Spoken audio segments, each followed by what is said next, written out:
The TV news reported an incredible event that will go down in history. The previously sent Apollo 11 landed on the moon. The screen showed a close-up of the one-man crew slowly descending to the lunar surface, step by step. These steps marked the beginning of a new era in human history. People have a hero who left the first traces in such an unknown space as space. A man-made robot with artificial intelligence has been announced as the first astronaut to reach the moon. In 1995, towards the end of his life, Einstein announced the long-awaited completion of his theory of the universe. Soon, humanity made a big breakthrough in the field of science. Exactly 1 year later, the United World Assembly announced the 3 laws of robotics to control created artificial intelligence and guide legislation. Gradually, the need for human workers began to disappear, and they were replaced by robots. Sometime later, almost 80% of the population no longer needed work. In 1997, after many major scientific advances, the world economy entered a golden age. The tractor dumped all the garbage into one large pile, which could indicate that someone's home had been here some time ago. Our hero was fond of drawing and did not miss the opportunity to capture everything that caught his attention. And now he was watching the tractor in action, sitting a little away from it and sketching all the details. While drawing, Sam didn't notice how quickly time was passing around him. Suddenly, a large doll-like object flew into the pile of garbage. This caught the hero's attention, causing him to flinch in surprise. Taking a closer look, he realized that it was a broken robot. The next moment, an idea came to him. At the same time, in her laboratory, the woman was studying the news about a new virus that was sweeping all sectors of the world. One clear symptom of this virus was coughing up blood. Suddenly, the door to the room opened and her grandson's voice reached her. Looking up from the screen, Louise turned to the boy, asking what had happened. Sam said with a happy smile that he had found something amazing. Louise, not understanding what caused such a violent reaction from the guy, asked what exactly he found. He turned sideways to her, showing the broken robot. Seeing him, the woman told Sam to weigh him. Then she would pay him for the scrap metal. But the hero objected that he was not here for that at all. He pointed to the robot's hands, saying that they were moving. Afterwards, Louise came closer and, taking a closer look, said that she could give him more for a functioning power source. But Sam again objected, asking her to save this robot. The woman was very surprised by her grandson's request. He begged her to fulfill his request because she was good at fixing things. Taking out a new cigarette, Louise asked if he had money. The hero replied that he would never force his grandmother to work for free and pressed the button on the watch. After he displayed his score on the screen, Sam showed it to her, saying that it was all he had. She froze for a moment when she saw his balance. After giving him a slap on the head, she said that for 1,500 marks he wouldn't even buy a hamburger. A few days later, a head was attached to the robot and some non-functional parts were replaced. Sam came to inspect his robot after a long 3 days of waiting. He asked his grandmother what the robot had with a face. She replied that this part was the most expensive, and if he wanted to put on a different face, then let him pay for it himself. After her words, the guy again turned his attention to the robot, and having examined it more carefully, asked why all robots wear the same clothes. Louise replied that this is required by law in order to distinguish them from people. Suddenly, the robot's eyes began to glow. A couple of moments later, the robot girl began to slowly rise, which made our hero very happy. After looking around, the robot asked where she was, because she was sure that they had gotten rid of her earlier. The hero sat down opposite her, and taking her hand in his palms, said that he was very glad that she was alive. The robot looked at him for a couple of seconds, and then asked if he was her new owner. The guy nodded and told her his name. When he asked her name, she didn't understand what the guy meant and gave her model number. Sam cocked his head to the side, saying it was too weird a name. Then he looked around. On the table, the hero noticed a package of chocolate. The next moment, he snapped his fingers, screaming that this was perfect. Then he turned to the robot and said that from now on he would call her Jane. Louise said that her work is finished, and now the guy can take the robot and leave, because she has a lot of work left. After thanking her, the hero headed for the exit, saying that next time he will have enough money to buy a new face for Jane. The woman stood without turning around all this time, waiting until the door slammed on the other side. When Sam left, a suppressed cough broke out. After the attack passed, Louise saw that her entire palm was covered in blood. She realized that the symptoms of the virus had appeared, and she didn't have much time left. Sam returned with Jane to his house. Having started to sort out the rubbish that had accumulated inside for quite a long time, she accidentally broke a plate. The hero looked away from the canvas and asked if everything was okay with the robot. She apologized and started cleaning up the pieces. The guy who stood up replied that she shouldn't worry about it, because he found it in a landfill, and it wasn't of much value. Having settled down next to her, Sam began to help her and in the process asked Jane to call him something else, and not master. She didn't have time to answer anything when she accidentally touched a mountain of rubbish behind her, after which everything fell to the floor. Sam just screamed that it was amazing. Inspecting the resulting mess, he said that he had long dreamed of cleaning it all up. Jane apologized to him, saying that her neural network parameters were damaged, so her motor functions were very limited. She was very upset that at the moment it would be very difficult for her to be useful for her master. The hero replied that everything was fine and nothing needed to be done for him. After his words, Jane approached him and quoted one of the laws, which states that a robot cannot allow people to get hurt due to its negligence. She explained that following this law, it is necessary to get rid of robots that are not able to help the owner for one reason or another. The guy looked at her in surprise when she told him to get rid of her if she stopped being useful to him. He scratched his head, saying that he had not studied these laws before. Afterwards, he asked for some time to think. A few minutes later, he got a great idea. The hero said that he wants to see Jane smile. She looked at him with confusion. The guy explained that now this is impossible because of her doll head. Then he translated the image from the clock, saying that he had a plan to implement his idea. Sam showed her an advertisement for an upcoming art competition in 3 months and told her that the grand prize would be enough to buy her a new face. After listening to him, Jane said that she was not able to smile. Even she would have a face suitable for this. The hero didn't let her finish, asking how she knew this if she hadn't even tried. He said he was looking forward to seeing her smile. Taking her hand, the hero smiled softly and said that he believed that Jane would succeed. Afterwards, he stood up and, stretching, asked if she had any ideas worthy of first place. She thought for a few seconds. A moment later, Jane spoke about his request earlier, informing him that one of the laws forbade her to address the owner by his name. Raising her head, she asked if Mr. Sam could address him. The guy smiled, answering that this option suits him. In the evening, they headed to the landfill together, collecting things that interested the hero. That night, they fell asleep together. The days passed by. Sometimes they visited Louise, helping her with the cleaning. In the evenings, Sam spent his time drawing, trying to draw something worthy of first place. Louise spent these days conducting her research, waiting for the disease to finally get the better of her. On one of these days, her grandson burst into her laboratory with joyful cries. Showing her his award for the competition, he said that he managed to take first place. The woman looked in surprise at the joyful boy. When he asked if he could now buy a new face for Jane, Louise just smiled. A week later, the robot's face was changed from a doll's to a human's. The hero was beside himself with joy. Looking at herself in the mirror, Jane assumed that some kind of mistake had occurred because her eyes and face shape looked strange. But Sam convinced her otherwise. He reminded her of his request earlier and asked her to try to smile. Jane had difficulty controlling her facial expressions and, squeezing out some distant semblance of a smile, asked if this was what the hero meant. The guy didn't know what to answer her and could only stand silently. When she tried a new expression, he admitted that it looked very creepy. A sudden cough behind him caught his attention, and Sam turned to Louise. Seeing that my grandmother sat down on the floor, holding her hand on the table, he asked what happened to her. Sam wanted to touch her, but the woman shouted at him to move away from her. The next moment, she stood up and said that she was just a little tired, so she needed to rest a little, and it was time for Sam to go back. The hero looked at her doubtfully. Afterwards, he went outside with Jane, saying that if she needed anything, she could call him at any time. Having said this, the guy slammed the door. Left alone, Louise slowly walked towards the mirror, struggling with new coughing attacks. She leaned her hand on the mirror, smearing her blood on it. Raising her head, the woman saw that her eyes had already begun to turn red. Walking along the village, Sam shared his worries about the health of Grandma Jane. She walked behind him and practiced her smile. Noticing her upset expression, he said that she did not need to rush and force herself to smile, because smiling is a natural reaction to some event. Jane replied that she did not quite understand what exactly the hero was trying to convey to her. Sam stopped when he heard that she couldn't understand the concept of a smile. He tried to explain everything to her in more detail. After listening to him, Jane asked to get rid of her because she could not obey the only order of her master and was breaking one of the laws.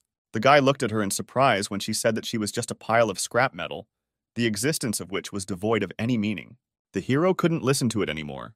He shouted at her to shut up.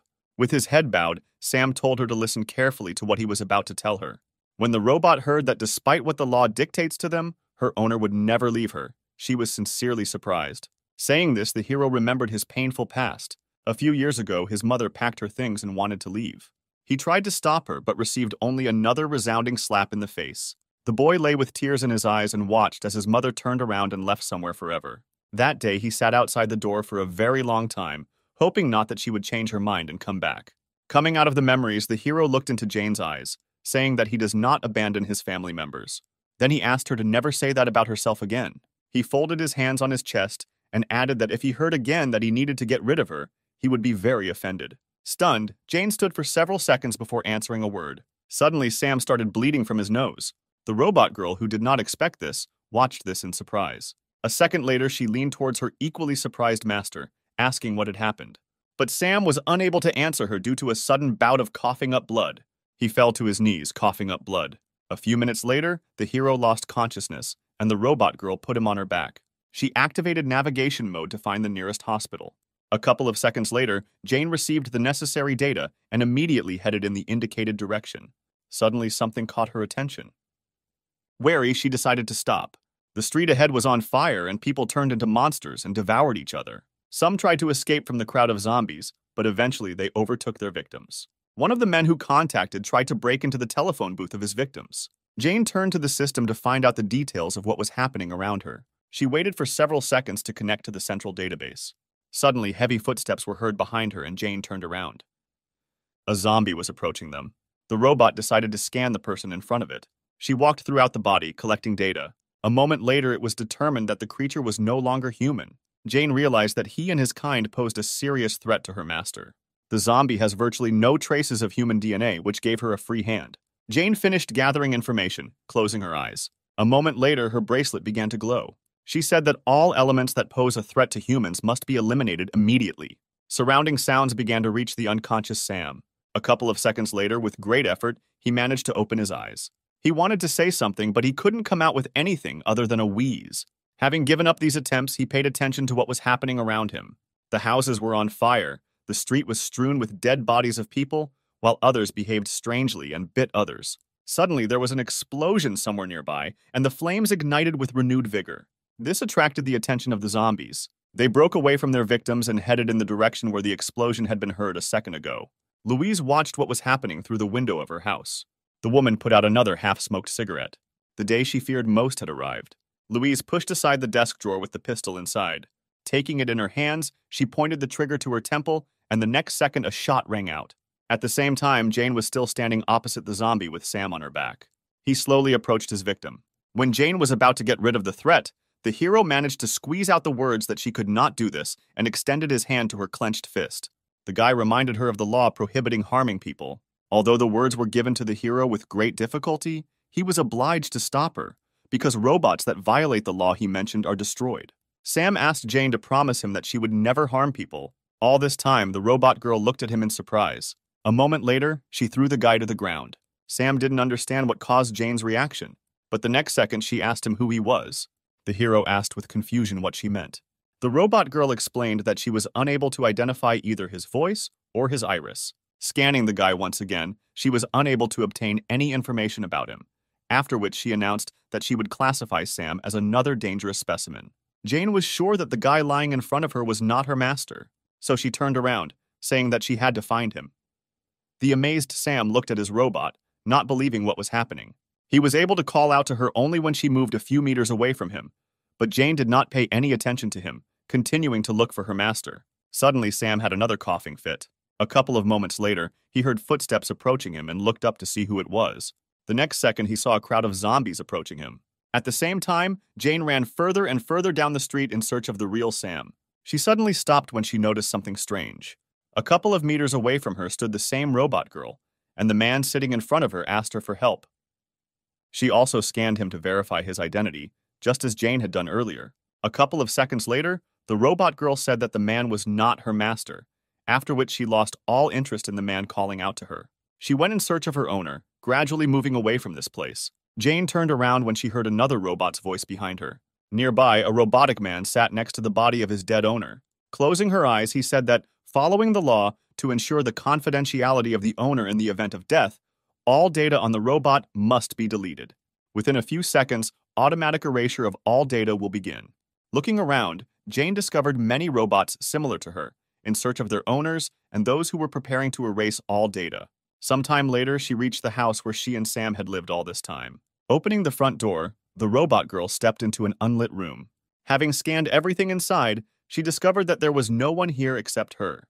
Suddenly, something caught her attention.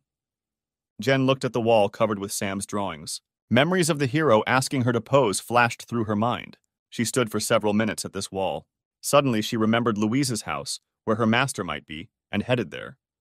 Sometime later, Jane approached our hero's grandmother's house. When she entered the house, it was unusually quiet inside. The robot girl went deeper into the house, exploring each of the rooms, and in one of them she discovered a dead body.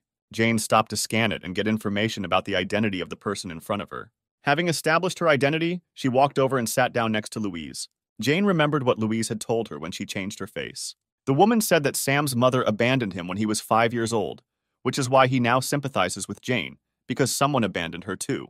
Louise sighed heavily and continued, saying that she had become not just some machine for the guy, but the family that he valued more than anything in the world. She then asked Jane to stay by Sam's side no matter how much he might change. The robot girl covered the dead body with a found sheet. After confirming Louise's death, she returned to searching for Sam. A minute later, she left the house thinking about possible options for her master's location. Jane stopped walking down the stairs. Several zombies were approaching her. When she turned around, intending to go in a different direction, the zombies immediately attacked her. She managed to dodge one of them. Jane decided to remove the obstacle. Gathering all the strength in her fist, she rushed at the zombies. But a guy suddenly jumped out and blocked her path. Jane scanned the man who stopped her, trying to determine his identity. The robot girl noticed that he had a biological signature similar to Sam's. Suddenly, the hero let out a roar. The guy tried to drive other zombies away from Jane in a similar way. His idea was a success, and a couple of moments later, the zombies turned around and headed in an unknown direction. Jane watched what was happening in surprise. At some point, the guy's growl became quieter, and small tremors began to break through his body. The hero desperately tried to pronounce the words, while he still had the ability to control his own consciousness, which was gradually becoming clouded with fog. After several attempts, he managed to ask if Jane was okay. He slowly turned towards the wary robot girl, saying that he had something important to tell her. She scanned his voice and iris again, but received the same information as before. The man's identity was impossible to determine. Sam continued to approach her. He said that he wouldn't last long, so he had to have time to tell her. A few seconds later, he managed to take Jane's hand. After that, he said that the last 3 months that they spent together, he was truly happy because he had a family. All this time, the robot carried out various checks to establish his identity, but they all gave Jane the same answer. Suddenly, Sam was overcome with weakness and fell to his knees, the robot supporting him by his arms, preventing his torso from collapsing to the ground. Jen recalled various moments and desperately tried to convince herself that the guy in front of her was not her master. But his words and attitude towards her were no different from the real Sam. At some point, unconsciously to herself, she began to cry. Sinking to the ground, Jane hugged the guy, recognizing him as her master. She called his name, expecting some kind of response. Her tears fell onto Sam's face. The robot girl lowered her head over his, asking him to look at her face. She wanted him to see her smile, which she finally got after so many attempts. But the hero did not have any reaction. The virus finally took over his body. The next moment, he rose from Jane's lap and was about to bite her. She just watched the guy with tears frozen in her eyes. When he did bite her, Jen only squeezed Sam tighter in her arms. The guy tried to bite her hand, but was defeated over and over again. Due to an unknown virus on this day, the world's population decreased by 70%. An alliance of governments around the world immediately formed an organization to combat this virus and ensure safety by identifying the root cause of its occurrence. After research by the World Health Organization, it was stated that the DNA structure of zombies is significantly different from the DNA of an ordinary person. When the infection rate increased significantly and the government did nothing, people began demonstrating in front of the government building to demand a solution to the problem. Thus, more than 200 days have passed since the appearance of the virus, and the zombie ratio has exceeded 70% of the world's population. People could only believe that scientists would soon figure out a way to get rid of this disease. 230 days have passed since Sam was infected. Jane was checking out the necessary products at the checkout in the nearest store, which still had at least some food left. In the first 3 days, she heard on the news that the virus had spread throughout the world. But now that the network is turned off, she cannot find out news from outside. After putting the groceries into a bag, she thanked the former zombie salesman. He only let out an inarticulate wheeze. Jane assumed that other robots ceased functioning after losing their master, or they went somewhere else, continuing the search. In this village of robots, she was the only one left. She was tormented by questions about what the situation was in the outside world and whether there was a cure for this disease. Suddenly, she heard a scream behind her and turned around. A man she didn't know was running away from zombies. Greg lamented his luck because he was supposed to land on the roof, but the wind picked up at the most inopportune moment. Suddenly, he tripped over the parachute ropes on his back and fell. The zombie decided to take advantage of this opportunity and rushed at his victim. Greg had already prepared himself for the fact that he was about to be bitten and closed his eyes. But when no pain followed after a few seconds of waiting, he opened his eyes, not understanding what had happened. Turning around, he saw that someone was blocking the zombie's path, protecting him. The stranger who saved him took his place, becoming the new victim of a zombie who was about to bite her. The man watched this in horror. He should not have allowed this situation to happen.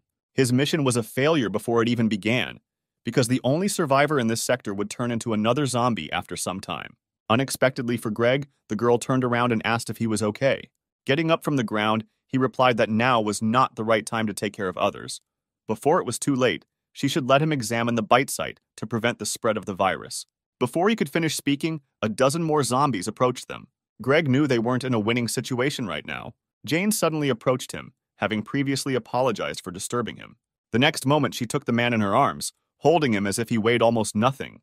Jane rushed past all the zombies surrounding them at lightning speed. Only then did Greg notice her clothes and appearance. He made a mistake at the very beginning, mistaking a domestic robot for a human. In this way, she ran through several streets. Stopping in a safe place, she asked if the man was injured, but he asked to be lowered to the ground. She complied with his request. Greg turned away for a couple of seconds, struggling with embarrassment from the fact that the girl, albeit a robot, was carrying him in her arms. Afterwards, he told her that he was a member of the UN, a junior officer. Jane replied that she was pleased to meet him and also introduced herself. Greg said that they spotted a survivor in the sector from satellite imagery, and that's why he was sent here to help him, and then asked if she knew anything about it. Jane apologized and replied that she did not understand his question. From what he had seen earlier, there were quite a lot of people around. The robot girl began asking a lot of clarifying questions, making the man regret the question he asked earlier. He stopped her, asking her to just take him to her master. When Jane agreed to his request, Greg breathed a sigh of relief. He knew that robots could not recognize zombies as their master. Greg assumed that since this robot was still here, then there was only one person left who was not infected. The man was watching Jane carefully when she suddenly smiled. Greg stopped and asked in surprise if he thought she had just smiled. Jane turned around and answered him with a smile that she was happy now, because 230 days had passed since the guest appeared here. Greg looked at her in bewilderment. He was sure that robots could not smile, much less experience any emotions. A few minutes later, they arrived at Sam's house.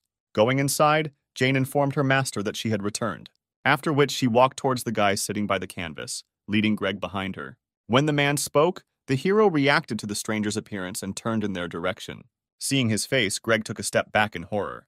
At the same moment, Sam rushed at him. Jane grabbed the guy by the torso, preventing him from attacking the man. She said that this man came here to help them, but the guy did not react to her words, trying to escape from her grip.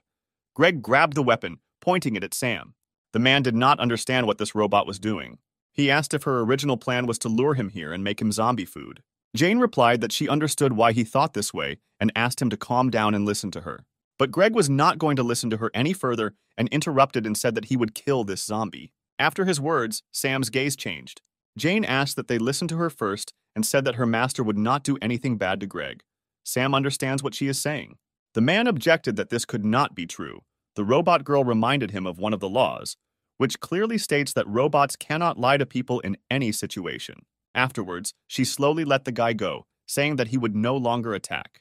The man watched in surprise as Sam actually stopped trying to attack and just stood there while small tremors ran through his body. A moment later, the guy looked at the man calmly. Confused, Greg hesitantly lowered the gun. A few hours later, the sky began to take on the pink hues of sunset. Happy Jane was setting the table. Greg felt awkward having dinner with the zombie sitting opposite him, who was watching the man with interest. At one point, he turned to Jane, saying that he had never seen a zombie understand someone's words before. He asked if she used any means on the guy, or if she was using some special frequency that only zombies could understand. Jane replied that Sam used to bite her whenever possible. He also could not eat normal food and constantly threw everything around, making a mess. She was reassured by the fact that those infected did not die or become weaker, even if they did not eat. But one day she noticed something strange. Her master began to eat living creatures like rats. Because of his illness, he became more violent, and Jane did not know how to care for him in this condition. But after 3 months, the violent actions decreased, and he gradually began to understand her words. Now Sam can understand simple communication. Stretching out her hands to him, she said that at the moment, she herself did not know why her master's condition was gradually improving. Hugging him, Jane said that she believed that this virus could be destroyed and the affected people healed. Greg listened in amazement to the robot girl's story. She was silent for a couple of seconds, after which she looked up at him, in which some hope was read. This was the first time the man had heard of someone believing that this was just a disease from which one could be cured. He tried to understand the reason why this robot perceives zombies as people. Suddenly, she asked if she could ask Greg one question. Having received his approving nod, Jane asked what the situation was in the outside world. The man replied that the situation outside has not changed much. The number of zombies is constantly increasing. Although scientists are conducting an in-depth study of the virus, they have not been able to make any progress in anything. He said that the government is inactive, and now everyone understands that they are in a hopeless situation, and such a thing as hope has long left them. Jane listened to his story in horror. After a short pause, Greg continued, saying that this was exactly the situation a month ago. But now everything is different. The government has finally presented a plan that can help solve the current situation. Rising from the table, the man said that he couldn't share much at the moment. The only thing he was sure of and what he could promise her was that within 6 months, they would be able to deal with the virus and put an end to it all. He then sat down next to Sam, saying that he was a special case. The man was not sure whether the boy could be healed, but if Jane sent him to a medical laboratory, then there she would definitely be able to get a definite answer. Opening the front door, he promised that as soon as he returned, he would send a rescue team here, so they would only have to wait a little. After his words, Jane bowed, thanking him for his help. When Greg got outside, it was already deep night. Taking out the photo, he was disappointed that there was no survivor here after all. And the one spotted from the satellite turned out to be an ordinary household robot capable of smiling. The current situation might even seem funny to him if it weren't so serious. The call he received distracted him from his thoughts. When Greg answered the call, he was asked to report on the situation. He said that as a result of searches in this sector, no survivors were found. The image they received from the satellite belonged to a domestic robot. At the same time, Jane tried to wash Sam, who tried to resist her, but she smiled and tried to explain to him the importance of this process. Looking up from the report, Greg noticed someone approaching from the side. Noticing his target, the zombie attacked him. But the man reacted faster, and the next moment he shot at the zombie. As he approached, he shot several more times at the dead body. Greg thought for a couple of seconds, remembering today's events. After stepping on the dead zombie's head, he said that there was no more important information worth sharing. The man concluded his report by saying that there was only a defective robot that mistakes zombies for people. After listening to him, the officer said that in this case, they could count it as a violation of the law on robot vagrancy.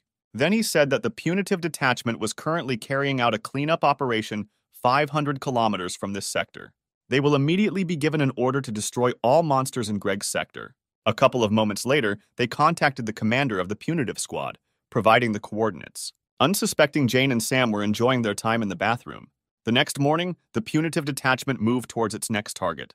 At the same time, Sam was scratching the wall with a stationary knife. Jane, who was cleaning, looked at him excitedly. The hero didn't pay attention to anything, carefully applying new scratches to the wall. At some point, Jane approached him and took the knife, asking him to be careful. When the knife was in her hands, the robot girl decided to pay attention to the wall. Raising her eyes, she froze in amazement for several seconds. Sam scratched her picture on the wall. She turned her gaze to the guy and joyfully asked him if he portrayed her. The hero nodded his head, confirming her guess. Jane looked at the image again with delight. Sometime later, she went to the store. While choosing various objects to draw, the robot girl beamed with happiness because her master had shown interest in something for the first time. It seemed to her that the damaged parts of the brain were beginning to recover, and the disease began to gradually recede. That is why, for the first time, she felt that she was flying home on the wings of happiness. She covered most of the distance by making long jumps. A sudden sound caught her attention. Raising her head up, Jane saw several planes flying past. She thought that this was the same rescue unit that Greg had told her about. But a moment later, scanning the passing plane, she realized that something was wrong. This model is clearly not used as a rescue aircraft. Her eyes widened in surprise as the realization dawned on Jane that they were being used for bombing. A couple of seconds later, the village was attacked and terrifying explosions were heard everywhere. Zombies burned alive in the flames that engulfed everything around them. Jane was thrown aside by the force of the explosion. She hit her face and fell to the ground. Slowly rising, the robot requested access to the database, trying to find out at least something about what was happening now. Sudden gunshots and zombie screams caught her attention, forcing her to turn around. What she saw made her freeze for several moments. Armed robots emerged from the raging flames. Jane recognized the model immediately.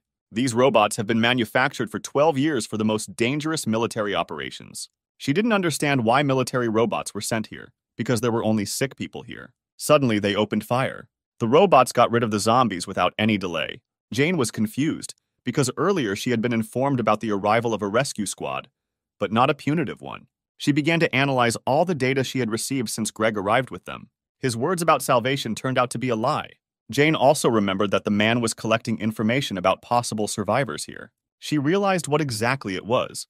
That same countermeasure in relation to solving the problem with the virus.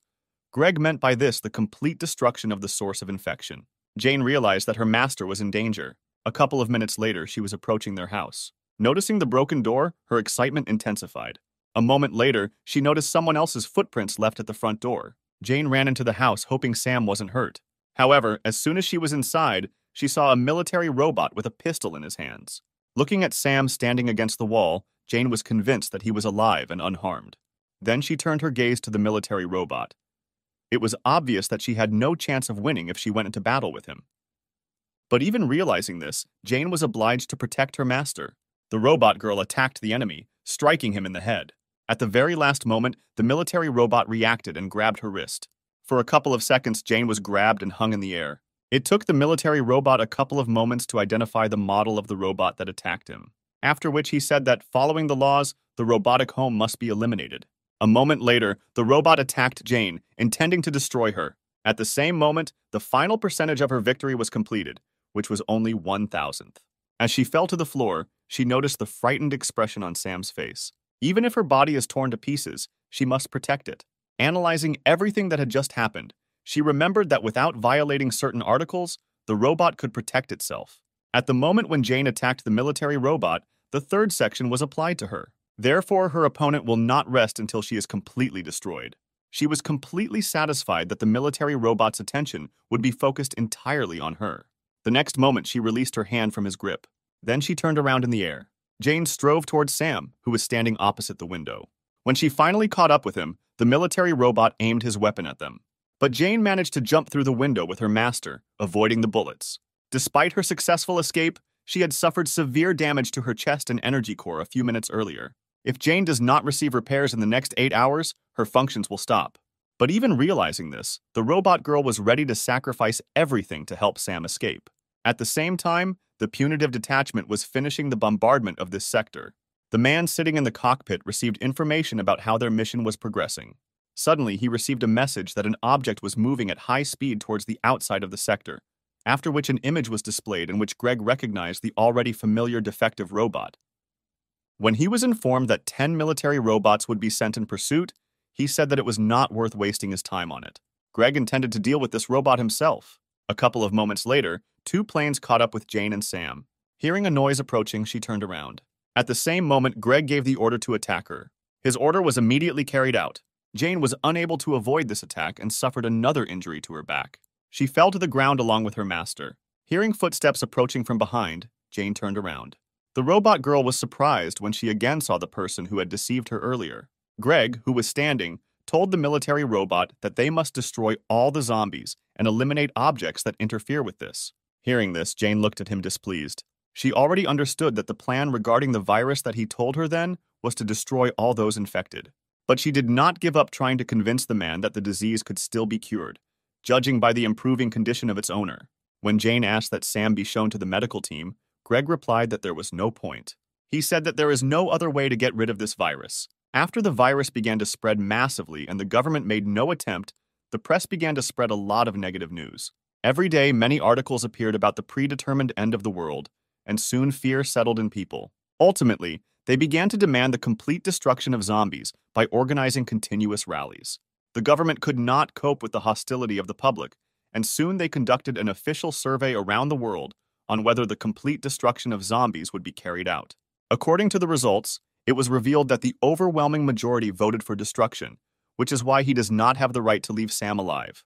She said that she still could not understand the reason for such cruelty. Covering the hero with herself, Jane said that the infected are people just like him. The robot girl didn't understand how people could treat others like that. Exhaling cigarette smoke, Greg asked who exactly she meant by people. Without waiting for an obvious answer from her, he said that no one perceives zombies as people. The man explained that these are only animals that spread a deadly disease. After his words, Jane looked at Sam doubtfully. Greg said that she should know about this better than them, because she is a robot. She looked at her master for a few seconds before answering that she really couldn't recognize Sam as a person. Taking the guy by the hand, she continued, saying that this is only a biological problem, but the fact that her owner remains himself does not change. When Jane said that Sam was still her family, he looked at her in surprise. She clearly remembered the words he had once said to her. Lost in her memories, Jane did not notice how the hand of the robot approaching her was slowly reaching out to her. The next moment, a powerful electric discharge ran through her. Greg threw away the half-smoked cigarette. He even felt a little sorry for this domestic robot. He was sure that she would not have met such an end if she had not been so blindly devoted to her master. It was just a false emotion that was put into her. Afterwards, he ordered the robots to continue the further operation. Having given instructions, the man turned around, heading towards his plane. The remaining military robot threw Jane's immobilized body aside and stood in front of Sam, pistol in hand. He aimed the weapon at the guy's head, intending to get rid of him. But he began to try to say something. The hero reached out to Jane, who was lying a couple of steps away from him. But she did not show any signs of life. At the same time, Jane's mind flashed back to Layla telling her to remain family to Sam, no matter how much he would change in the future. She expected that they would face many difficulties in the future. That is why Layla gave her a special power with which Jane had to protect Sam. A few moments later, the robot girl received a notification that the update download was complete. After that, her body rose up and she was engulfed in a golden glow. This caught the attention of Greg, who had already decided that he was done with her. He barely had time to turn around when half the body of a military robot appeared at his feet. Jane managed to deal with the robot that attacked her in the blink of an eye. The stunned man stood there, trying to comprehend what exactly had just happened. The robot girl decided for herself that from now on, anyone who poses a threat to her master must be destroyed. The hero himself looked at her in surprise. The military robots took up a defensive position, holding their weapons at the ready. Jane came to Sam's defense. Greg didn't understand how this was even possible, because just a minute ago she had been taken out of action. Looking at the robot lying in front of him, many questions appeared in his head one after another. Meanwhile, Jane unfastened one of the buttons on her suit. After the mechanism was activated, a protective dome surrounded the guy. When Sam began to panic, not understanding what had happened, she explained that this dome was intended to protect him, and he just needed to wait a little while she dealt with the enemies. Greg ordered the military robots to destroy Jane as quickly as possible, but not even a couple of seconds had passed before their heads were blown off. The shocked man did not even have time to understand what happened. Turning around, he saw Jane standing with the head of one of the military robots in her hand. He was amazed at her speed. Coming to his senses, he asked how this was possible. He couldn't understand how an ordinary robot got so many fighting skills, but she ignored his question, turning in the opposite direction. Then she ran in an unknown direction. According to the data that Jane received, it was established that there were several more squads of military zombies in the center. They have already destroyed almost half of the infected, and they have enough chances to become a threat to its owner. Jane was determined to incapacitate each of them. At some point, the military robot sensed someone approaching from behind and turned around. Jane blew off the head of one of them before the robots had time to react and began to attack her. The next moment, she knocked out another one with a kick. One military robot hid among the ruins and aimed at Jane from a safe distance. A moment later, there was a deafening explosion. The robot was confident that it had gotten rid of its target. Contrary to his expectations, Jane was already above him. She landed directly on him, thereby destroying the enemy's body. Greg at this time received endless messages about losses. He was shocked that an entire battalion was destroyed in 10 minutes by just one faulty house robot. Having gotten rid of all the military robots, Jane headed back to him. Greg commanded that the hangar administrator module be launched. The military, who had set up a camp nearby, received a message from their commander and unlocked hangar number 6. A robot of impressive size appeared from behind the open door, after which he was given an order to eliminate his target. Meanwhile, Jane rushed back to her master. Greg panicked when he noticed her approach. He shouted for the sent robot to hurry up. A couple of moments later, Jane's path was blocked by a new enemy. The man was glad that this robot arrived on time. Even if it is shameful for a robot of his level to fight with some domestic robot, but with his combat power, Greg will be able to get rid of Jane. At the same time, she studied the enemy, trying to discover weak points. The next moment, Jane struck him with a blow that caused his body to shatter into pieces. Greg was once again shocked by what happened. Not believing his eyes, he looked at what was left of the body of his best combat robot. He was brought out of his stupor by Jane's words that her mission was over and 116 robots had been eliminated. Now the man was looking at her in horror. When she started to approach, he shouted at her not to come near him. But seeing that Jane was not reacting to his words, he grabbed the gun. The next moment, Greg pointed the gun at Sam, hoping it would make her stop. But when this action had no effect, he voiced his intention to shoot the guy in the head. Jane just frowned, getting closer and closer with every step. Ultimately, Greg did shoot. But the barrier surrounding Sam did not allow the bullet to reach the guy, and the bullet flew in the opposite direction. The man was unable to dodge, and the bullet went through his thigh. Jane approached her master to remove the barrier. After turning to Greg, who was crumpled in pain, saying that people are afraid of the disease and abandon their fellow men. But she did not intend to act like them and would never give up her family. Turning around, Jane finally said that until the very end, she would look for a way to cure this disease, after which she headed off with Sam in an unknown direction, leaving Greg alone. Looking at the retreating backs, he felt that he was obliged to urgently inform his superiors about everything that had happened here today. A few hours later, Jane and Sam were at the grave. The robot girl thanked Louise for installing a system with which Jane managed to protect her master. She told her that she was going on a trip with Sam. Holding her gaze on the carved name, she continued, saying that they could no longer rely on outside help. Jane will look for a cure for Sam and will definitely cure him. When this happens, they will return here again. So she asked Louise to wait a little longer for them. Then they slowly set off. Along the way, Jane shared that she was thrilled to be traveling with her master for the first time and asked if he felt the same. Sam answered her, trying to express the same emotions. At that moment, she thought about Greg's first reaction when he first saw Sam. He was greatly surprised when he learned that her master was able to understand words.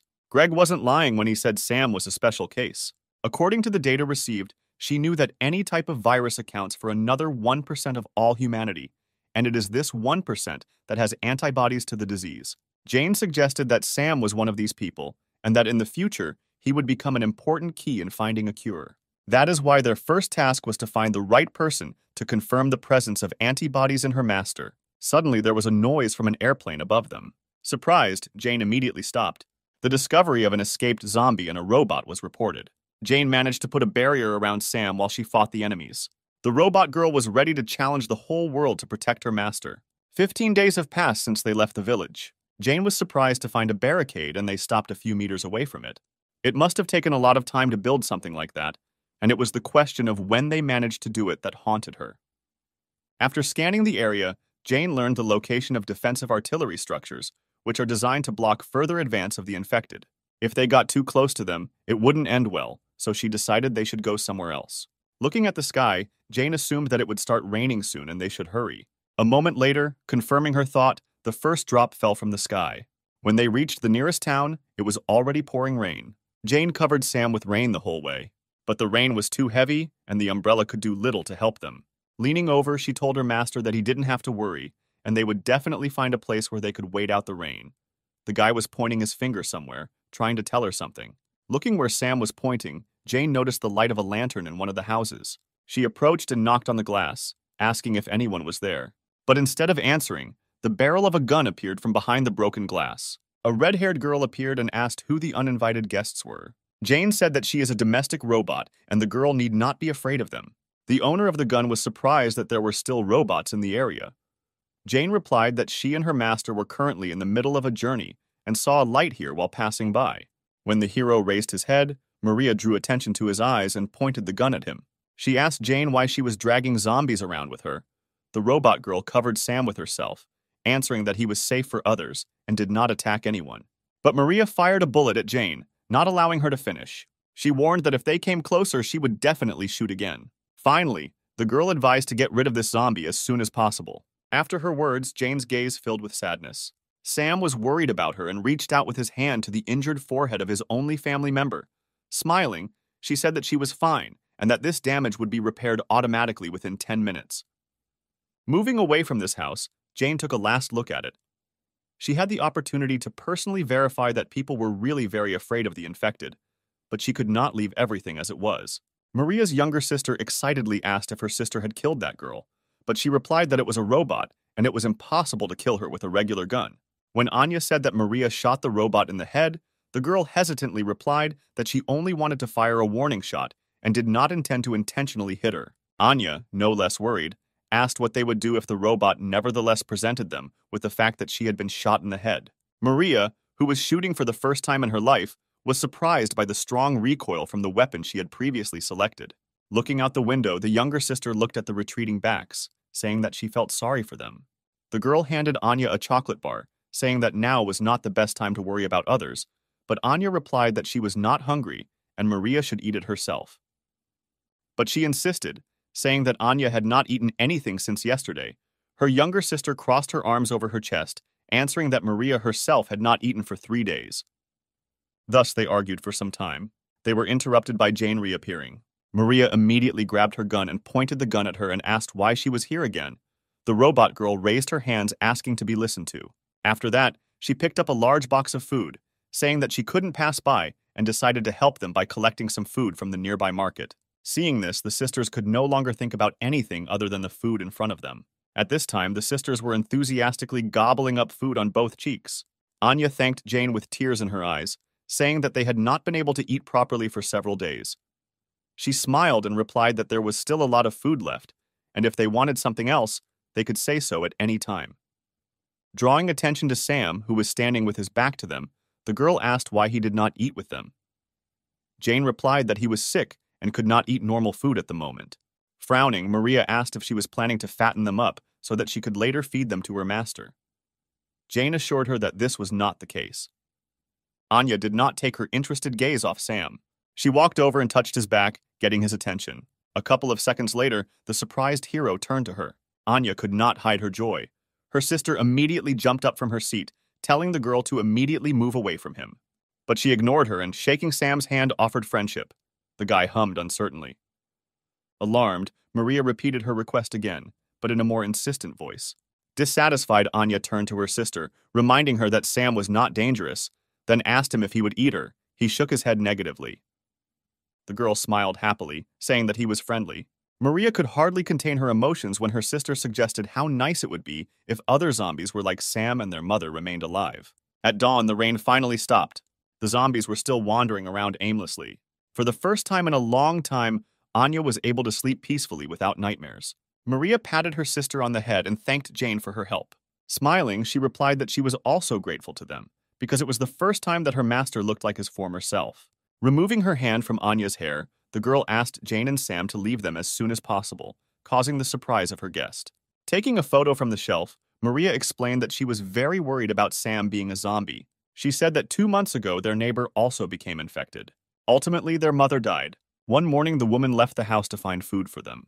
But not even a couple of minutes had passed before zombies surrounded her and ate her alive. Maria watched this with tears in her eyes. She could not even go out to help her mother. Clutching the photo to herself, the girl said that Anya was sleeping at that time and did not see that tragic scene. But Maria could not cope with her hatred of zombies. Then she repeated her request that they leave this house. Bowing her head, Jane replied that being a robot, she had no right to refuse a person. But before leaving, she asked Maria if she would like to listen to some interesting information. The interested girl asked what exactly the robot wanted to tell her. Jane said that if they went west, about 20 kilometers from here, they could find a barricade built by people, and there Maria and her sister could get help. She also said that she could take them there. It was difficult for the girl to believe her words. She replied that everything outside was crowded with zombies, and they would not be able to overcome such a long distance in such a situation. Jane just smiled, saying that she already had everything she needed to get to that place. Zombies wandered along one of the streets of the city, hoping to find a new victim. A sudden sound caught their attention and made them turn around. A moment later, a truck drove past them. Maria, clutching her sister in her arms, shouted at Jane to drive at a slower speed. But she replied that they should hold on even tighter, because she intended to increase the speed. Thus, the truck rushed through numerous streets. Maria asked if everything would really be fine. Jane told her that she had calculated everything and there was no reason to worry. The robot girl turned to her and smiled, asking her to trust her. Suddenly, Maria pointed in front of her and shouted for Jane to look ahead. A lot of zombies were moving towards the truck. Jane told everyone to hold tight. The next moment, the truck increased its speed. The sisters, not used to this, screamed in horror. They rushed through the crowd of zombies with lightning speed. The zombies did not have time to react to the truck flying past them. Thus, they left there unharmed. Anya looked at Jane with admiration, saying that she drives a car very cool. Sometime later, they left the city. What Jane saw the next moment made her wary. The highway was strewn with cars that had driven into each other, with zombies wandering among them. Jane analyzed the situation and realized that there was not enough space on the road for them to pass safely. Maria told the robot girl to step on the gas and drive without stopping. She had no intention of sparing the monsters that ate people. Seeing that Jane was not reacting to her words, Maria ordered her to shoot down everyone who got in the way of the zombies. She did not move for a couple of seconds, wondering whether to carry out this order. Then she pressed the gas pedal. The truck was heading straight towards a crowd of zombies. Maria, overcome with rage, screamed for Jane to kill them all. But suddenly the truck changed its direction, turning to the side.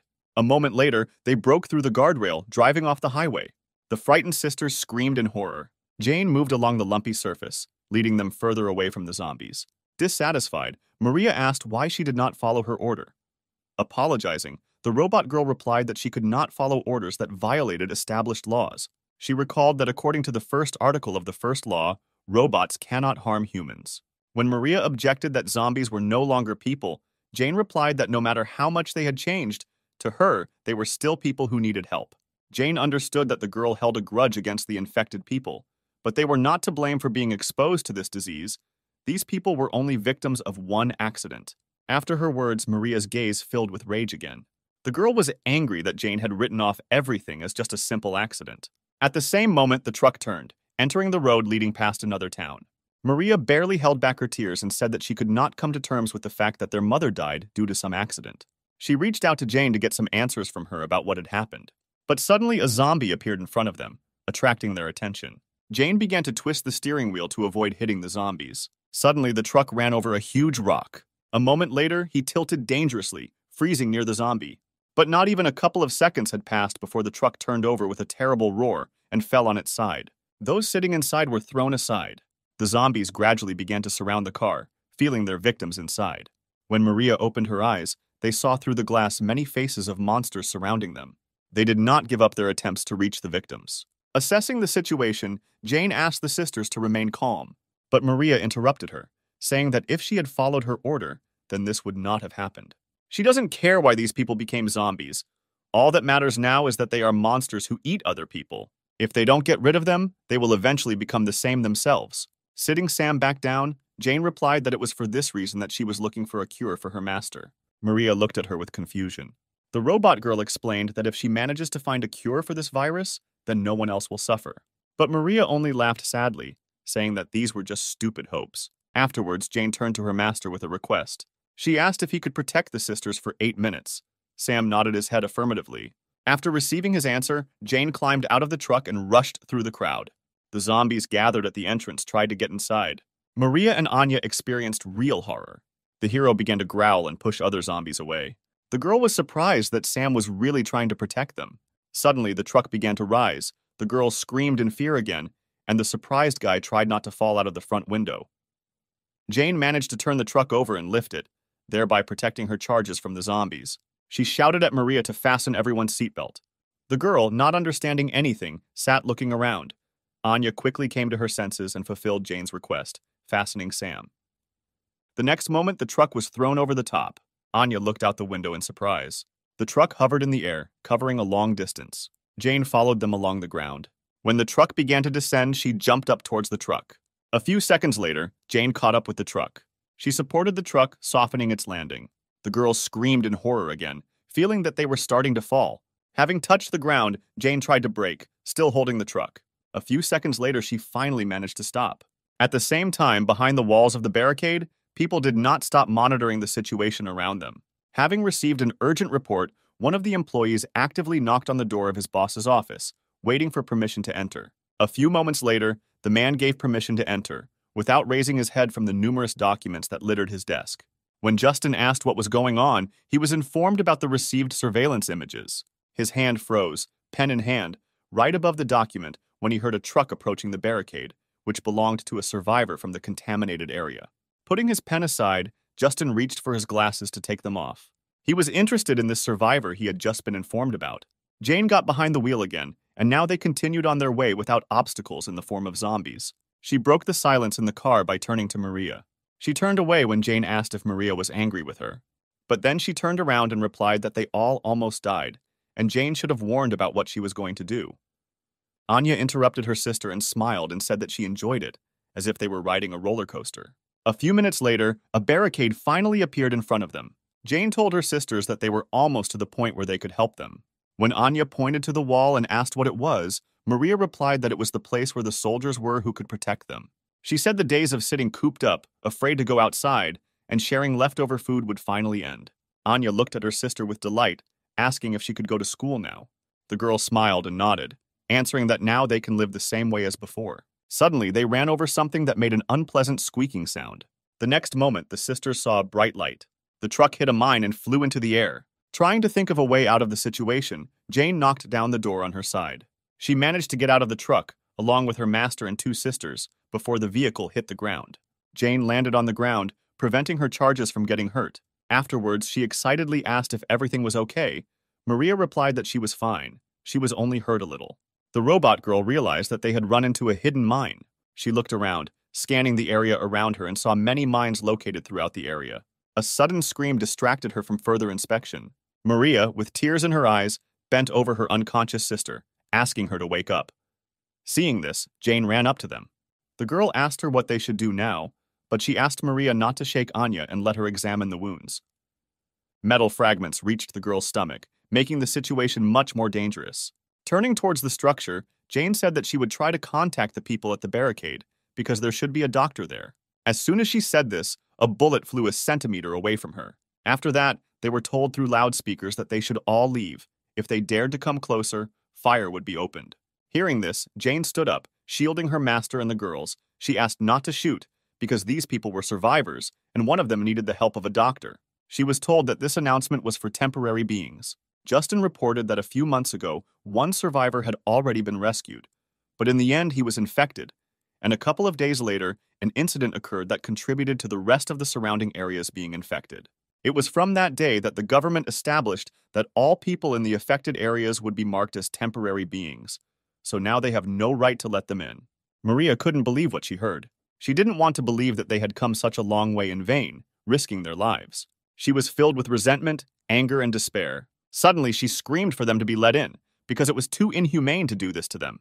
Observing this, Justin forbade calling anyone from the infected area survivors and treating them the same way they treat zombies. If they approached, it was ordered to open fire immediately. Suddenly, he was informed that a large number of zombies were approaching the barricade. Zombies flocked to the sound of an exploding mine that attracted them. It was established that they came from neighboring sectors. Justin immediately ordered everyone to take up fighting positions and be ready to fight. At the same time, Sam and Jane turned towards the approaching zombies. What was happening was completely beyond Jane's calculations. She could not believe that the soldiers would really leave them like that. Having regained her composure, she turned to Maria, saying that they needed to get out of here as soon as possible. In a quiet voice, the girl asked what would happen after they escaped from here. She had no idea where to go when zombies were roaming everywhere, and those who could help them refused to do so. Jane tried to calm her down, but the girl interrupted her, saying that everything they do is useless and they will all die in the end. The robot girl decided to bring her to her senses, reminding her of Anya's condition. If she does not receive help in time, she will definitely die. Hearing her name, the girl turned her head towards Jane, who was speaking. The zombie got dangerously close to her, but she did not notice this, expecting at least some reaction from Maria to her words. When two more zombies appeared behind her, Sam ran up to Jane, pushing them back. The robot girl shouted to Maria that she and her master would detain the zombies, so she should take her sister and run. Anya's eyes gradually lost their shine, but she looked at only one point. Suddenly, she asked her sister to turn around and look ahead. Maria hesitantly turned her head, looking where her sister was looking. The next moment, she froze in shock. Among the crowd of zombies, the girl saw her mother. Maria could not believe that in front of her was really her mother, who died before her eyes on that ill-fated day. The sisters froze, looking only at the figure approaching them. Suddenly, Anya smiled, saying that their mother had finally returned to pick them up.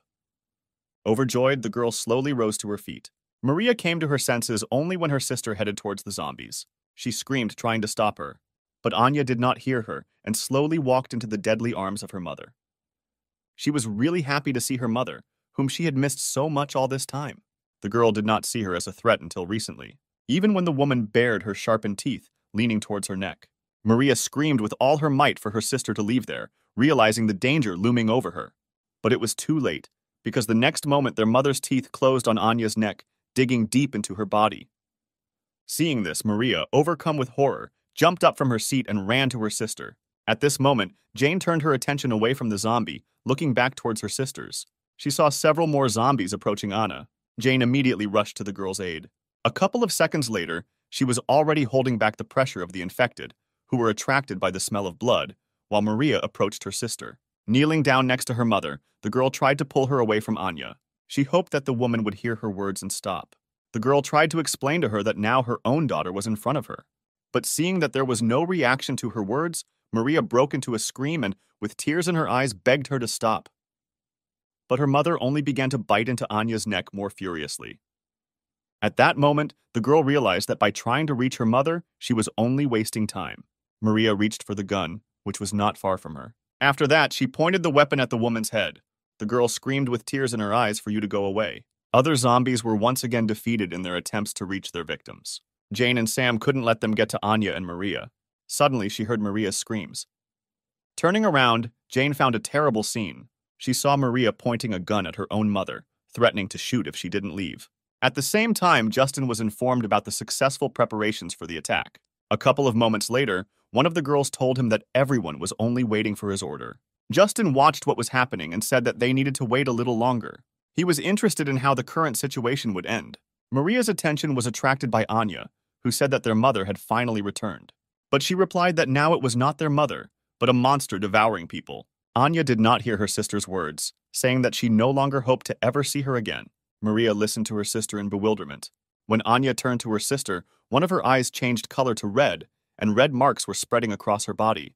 The girl seemed surprised to hear Anya say that despite everything, their mother was not a monster. She remembered Jane's words that all those infected were only victims of the current situation.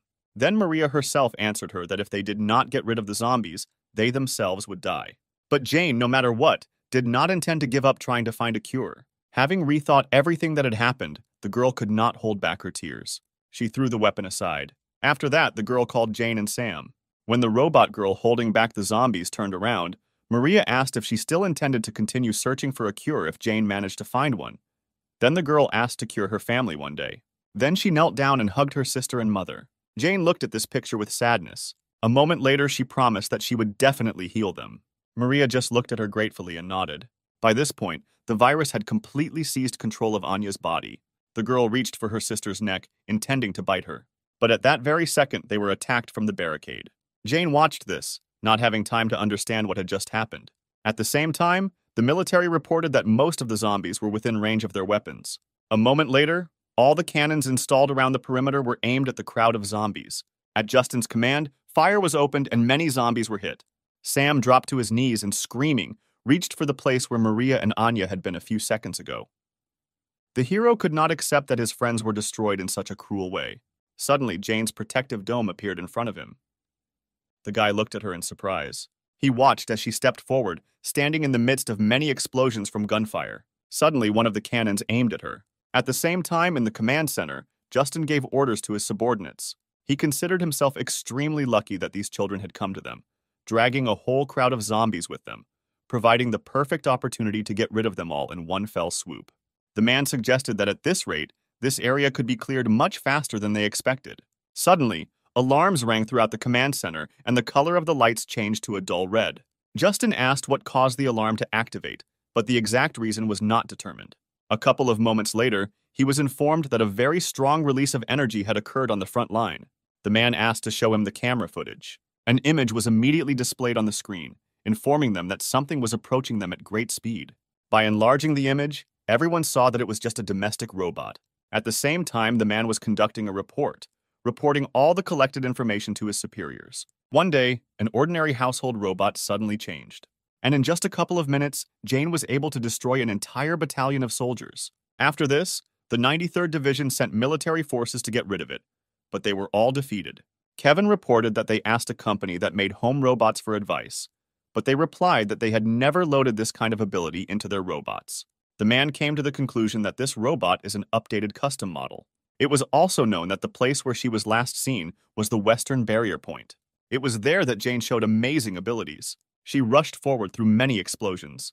Justin watched this in bewilderment, not understanding what this robot was doing. Suddenly, she began to gather all her strength into her fist. Jane was about to deliver a devastating blow. Approaching the wall, she hit it with her fist. From her blow, many cracks immediately appeared on the wall.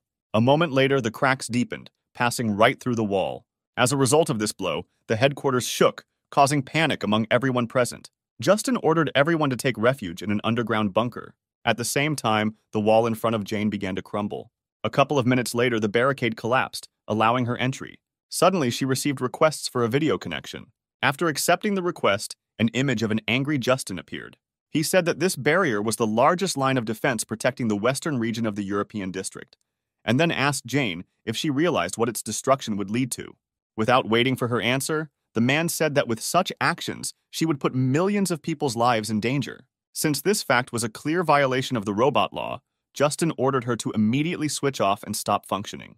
But she replied that, like people, she simply protects what is valuable to her. Jane was determined to protect her master, even if she had to resort to such violations. Having said this, she ended the call and the image of the man disappeared. Afterwards, Jane approached her master to remove the protective dome. Helping him up, she told him they needed to move on. After looking around, the robot girl came to the conclusion that from now on this problem concerns not only them.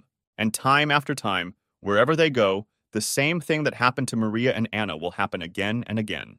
To put an end to this, Jane decided that she had to find a cure. Looking at the footage of her destroying an entire wall with just one blow, he said that this was far from an ordinary robot. They would view Jane as a weapon that openly opposed humanity. The man suggested sending several elite soldiers and getting rid of the upcoming threat in her person. The woman who listened to him replied that it was all quite interesting. She decided that they would stick to the strategy of the hunter watching his prey, so the operation to capture Jane would be too boring. At least a small problem would have to arise for the situation to become interesting. After that, she frowned and asked why she received all this data only now. Standing in front of her, Greg and his boss realized their mistake. The man, who is the commander of the 93rd Division of the Emergency Army, replied that they considered the matter to be a trifle for this report. Then he hesitated, and carefully choosing his words so as not to anger the girl even more, he said that this robot turned out to be a special case. After the situation had cleared up a little, they were going to provide a report, but were late due to scrupulousness. Listening to him, the girl raised her index finger. The next moment, Kevin received a bullet in the head. The shooter, Justin, said that the man missed his chance to survive. He hid because he was ashamed of being wounded by an ordinary house robot. If Kevin had immediately admitted this, he would only have received a demotion. Rising from her seat, Katarina said that this is only a problem for the military. If there are any problems, they should only think about the solution and not be busy, leaving the problems unnoticed. But she did not intend to tolerate their inaction any longer. Justin turned to her, asking what they should do with the sensational robot. She waved him off, answering that he should leave everything as it was for now. She didn't care about some kind of pile of scrap metal there. She then turned her attention to Greg, asking if he was the operational commander in the 315th sector. The excited man replied that he was an intelligence officer of the 93rd Division. She was interested in his words when he said that immediately after that incident, he reported this to the commander. But he said that it was a disgrace to their honor, and they should deal with this robot on their own.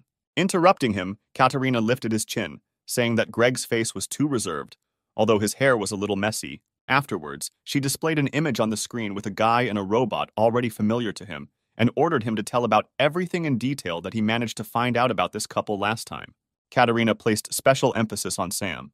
She was interested in this boy, who, although he was a zombie, behaved completely differently than his other relatives. After many days, Jane continued to search for information about a medicine that could cure the infected. But no matter how much she searched, the information she needed related to this virus was nowhere to be found. One day she found one of the articles, the content of which she found difficult to believe. Currently, he and Sam were moving through the forest to their next destination. Jane helped wash her master, but he, as usual, actively resisted this process. She asked him not to twitch, because they found the river after many difficulties, and he must at least wash himself. Jane couldn't understand why Sam began to hate water so much after he became infected. After they broke through the barricade, about 20 days passed. They immediately went to the medical district to find a doctor who specialized in this virus, but it was completely turned into ruins. After that, they went on a search to another sector of the CDC to find at least some information. But here, Jane could not find any records related to the virus. She checked all the archives of the center, but there was no information left there. Jane assumed that someone had deliberately deleted all important data. Now she didn't know what exactly she needed to do. Having washed her master with difficulty, Jane collected her things and finally looked around. She noticed that after the disease appeared, the environment became better. Suddenly, her attention was caught by something flashing in the water. She did not understand why the water in the stream became cloudy. Turning her attention to the opposite bank, Jane noticed that someone was caressing clothes here.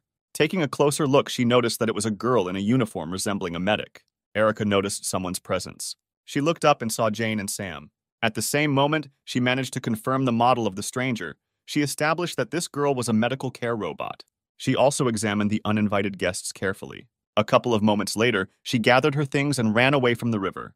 Jane couldn't let someone connected to the CDC get away so easily, so she grabbed Sam and chased after the stranger. She hoped that this robot would have useful information about the virus for her. After several minutes of chasing, Jane ended up at someone's house. The robot girl stopped and put Sam on the ground, saying that their goal must be somewhere in this place. She opened the door of the house, asking if anyone was inside. But instead of answering, Jane heard the roar of zombies.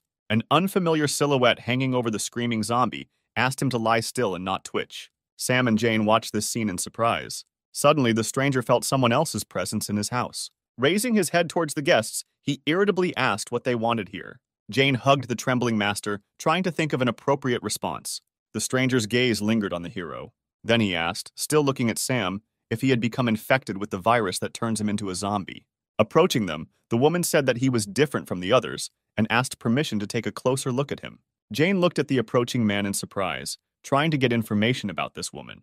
She was lucky that the woman's biography was registered in a central database that she could access. Suddenly, someone hit Jane on the back of the head with a hammer. When she turned around to find out who her offender was, she saw the girl she had met earlier. Jane said they had no bad intentions. They just wanted to ask something. After her words, the woman told Erica to stop torturing the guest. She concluded that they had nothing to do with the military. Having said this, Clarice asked to bring her a sedative. Jane turned to her master, saying that he need not worry, and the man standing in front of them was a doctor. She also added that this woman was the one who left a deep mark on history, achieving unprecedented achievements in medicine. A few hours later, it was already getting dark. Erica escorted a zombie whom Clarice had previously treated. The woman said that he hit his head on a rock on the bank of a stream, so she performed emergency surgery on him to repair a brain hemorrhage. The woman complained that due to the lack of antibiotics, she could not perform full-fledged operations, but since he was infected with a virus, he would survive without any medications. Taking a break from her story, Clarice again asked Jane why they had come to her. The robot girl replied that she was a house robot, and behind her was her master. She was glad that she happened to run into Clarice. The woman was surprised when the guest said her full name and previous position. When she asked in surprise how Jane knew her, she replied that she had found the information she needed in the central database. A few moments later, she brought up the image and read that Clarice had previously developed several vaccines for 10 infectious diseases as an expert in epidemiography and bacteriology. After which she hid the image and admitted that she did not even expect to meet the president of the medical association in such a place. The woman said doomedly that the robot's facial recognition system was still terrifying, even though her current image was very different from her previous one, after which she turned to Jane, suggesting that she had a lot of questions. Taking the liberty, she voiced the question that Jane thinks about most often, namely, why Sam manages to think straight and whether there is a way to recover from the virus. The robot girl looked at Clarice enthusiastically and confirmed her guess, saying that she was indeed looking for a cure. Jane shared the assumption that her owner has antibodies to the virus, and if Clarice can study it, then more accurate information about this can be found out. After listening to her, the woman scratched her head thoughtfully. Afterwards, she said that Jane should just give up because there is no way to cure this virus. The woman explained that this virus is not a disease. Jane was surprised to hear something like that and asked what it was. Clarice exhaled heavily. The robot girl said that they had come a long way here and asked the woman to tell everything she knew. At the same time, Katerina was drinking tea on board her ship. She praised the aroma of the tea, saying it suited her perfectly. Greg, who became her secretary, hesitantly turned to Katerina. He said that 2 days had already passed since she took the command ship for a sortie and recalled that Kevin asked her to tell him their destination from time to time. When the girl asked what the point of their appointment was if they couldn't enjoy a cup of tea without looking back, Greg asked what they would do if she was reprimanded. Katerina exhaled tiredly and said that he was saying very strange things after she saved Greg from being shot. Then she took off her glasses and looked at him irritably, asking a question about who, in his opinion, would dare to reprimand her. Then she exhaled and asked her to tell Kevin to just be on guard until he received his orders. Suddenly, she saw something in the glasses that caught her attention. Looking closer, she saw the same robot girl and her owner in the company of Clarice. Katerina was glad that they had finally made contact. At the same time, Clarice talked about how the virus is not a disease, but an evolution. Surprised, Jane asked what this was supposed to mean. The woman replied that it was similar to how a monkey evolved into a human. She explained that initially evolution would have taken 250,000 years, but now, due to some external interference, people are in a state of rapid development. Unreasonable aggression, loss of sanity, and increased physical capabilities are a few distinctive characteristics that appear only in the infected. But the most remarkable characteristic among all is that the infected can survive even without food. Based on the results of the research, it was established that zombies are superior to humans. Their cells are still in the process of dividing. Even if they do not eat, the infected continue to live. They do not attack humans because of their natural instinct to increase their species. Ultimately, Clarice came to the conclusion that curing this virus would be akin to turning a human into an ape. She explained that the reason Sam is able to maintain a modicum of sanity is not because he has antibodies, but rather he is simply a mutant. That's why Clarice said Jane should give up. Afterwards, the woman headed back to the house, saying that she should know the procedure for exterminating the infected around the world, and using this information, she should take Sam and hide, continuing to live where no one would find them. This is the best that Jane can do for her master. After listening to her, the robot girl suggested that perhaps this virus should be studied not from the side of pathology, but from genetic engineering and biotechnology. Jane said that they would head to the best research institute in Sector 23. After that, she bowed, thanking Clarice for the useful information. The woman asked her in bewilderment if she really was a robot, and if she was really not capable of doing calculations. Jane replied that she had checked everything several times since the beginning of their journey. She agreed that the probability of success was almost zero, and there was no way for an ordinary robot like her to do something that even a doctor like Clarice couldn't do. But Jane was not going to give up so easily, because she is the only family Sam has. Smiling sadly, she said that the best thing she can do now is not to hide, but to find hope. After her words, Clarice remembered her past when she was still working in the laboratory. One of her colleagues said that they are obliged to announce that the evolution of humanity is now happening, and they cannot correct it no matter what. But Clarice objected. They could not stop there, because this is where the best doctors from all over the world are gathered, and if they give up, then millions of people are doomed. Hearing her words, other workers came up, saying that if it was said that something was impossible, then that meant that it was impossible, period. None of her colleagues supported her. Clarice realized that she could not convince such a large number of people alone. Taking off her ID cards, she was informed that the result of the popular vote had been announced, and 97% supported the idea of a U-200 boy, U-200 be killing the zombies. Eventually, everyone left, leaving Clarice alone.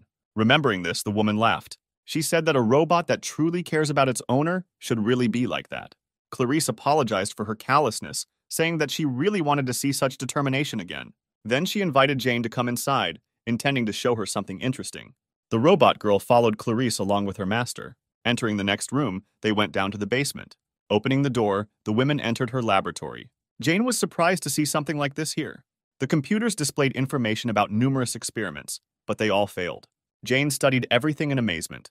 The woman said that she also thought that in order to defeat this virus, it needs to be studied through genetic engineering. She was not sure whether it was possible to change the genetic factor, but if she managed to revive the stopped brain using genetic treatment, then it would be possible to restore intelligence to the infected. The woman was confident that if their intelligence returned, then the infected would not be treated like pests.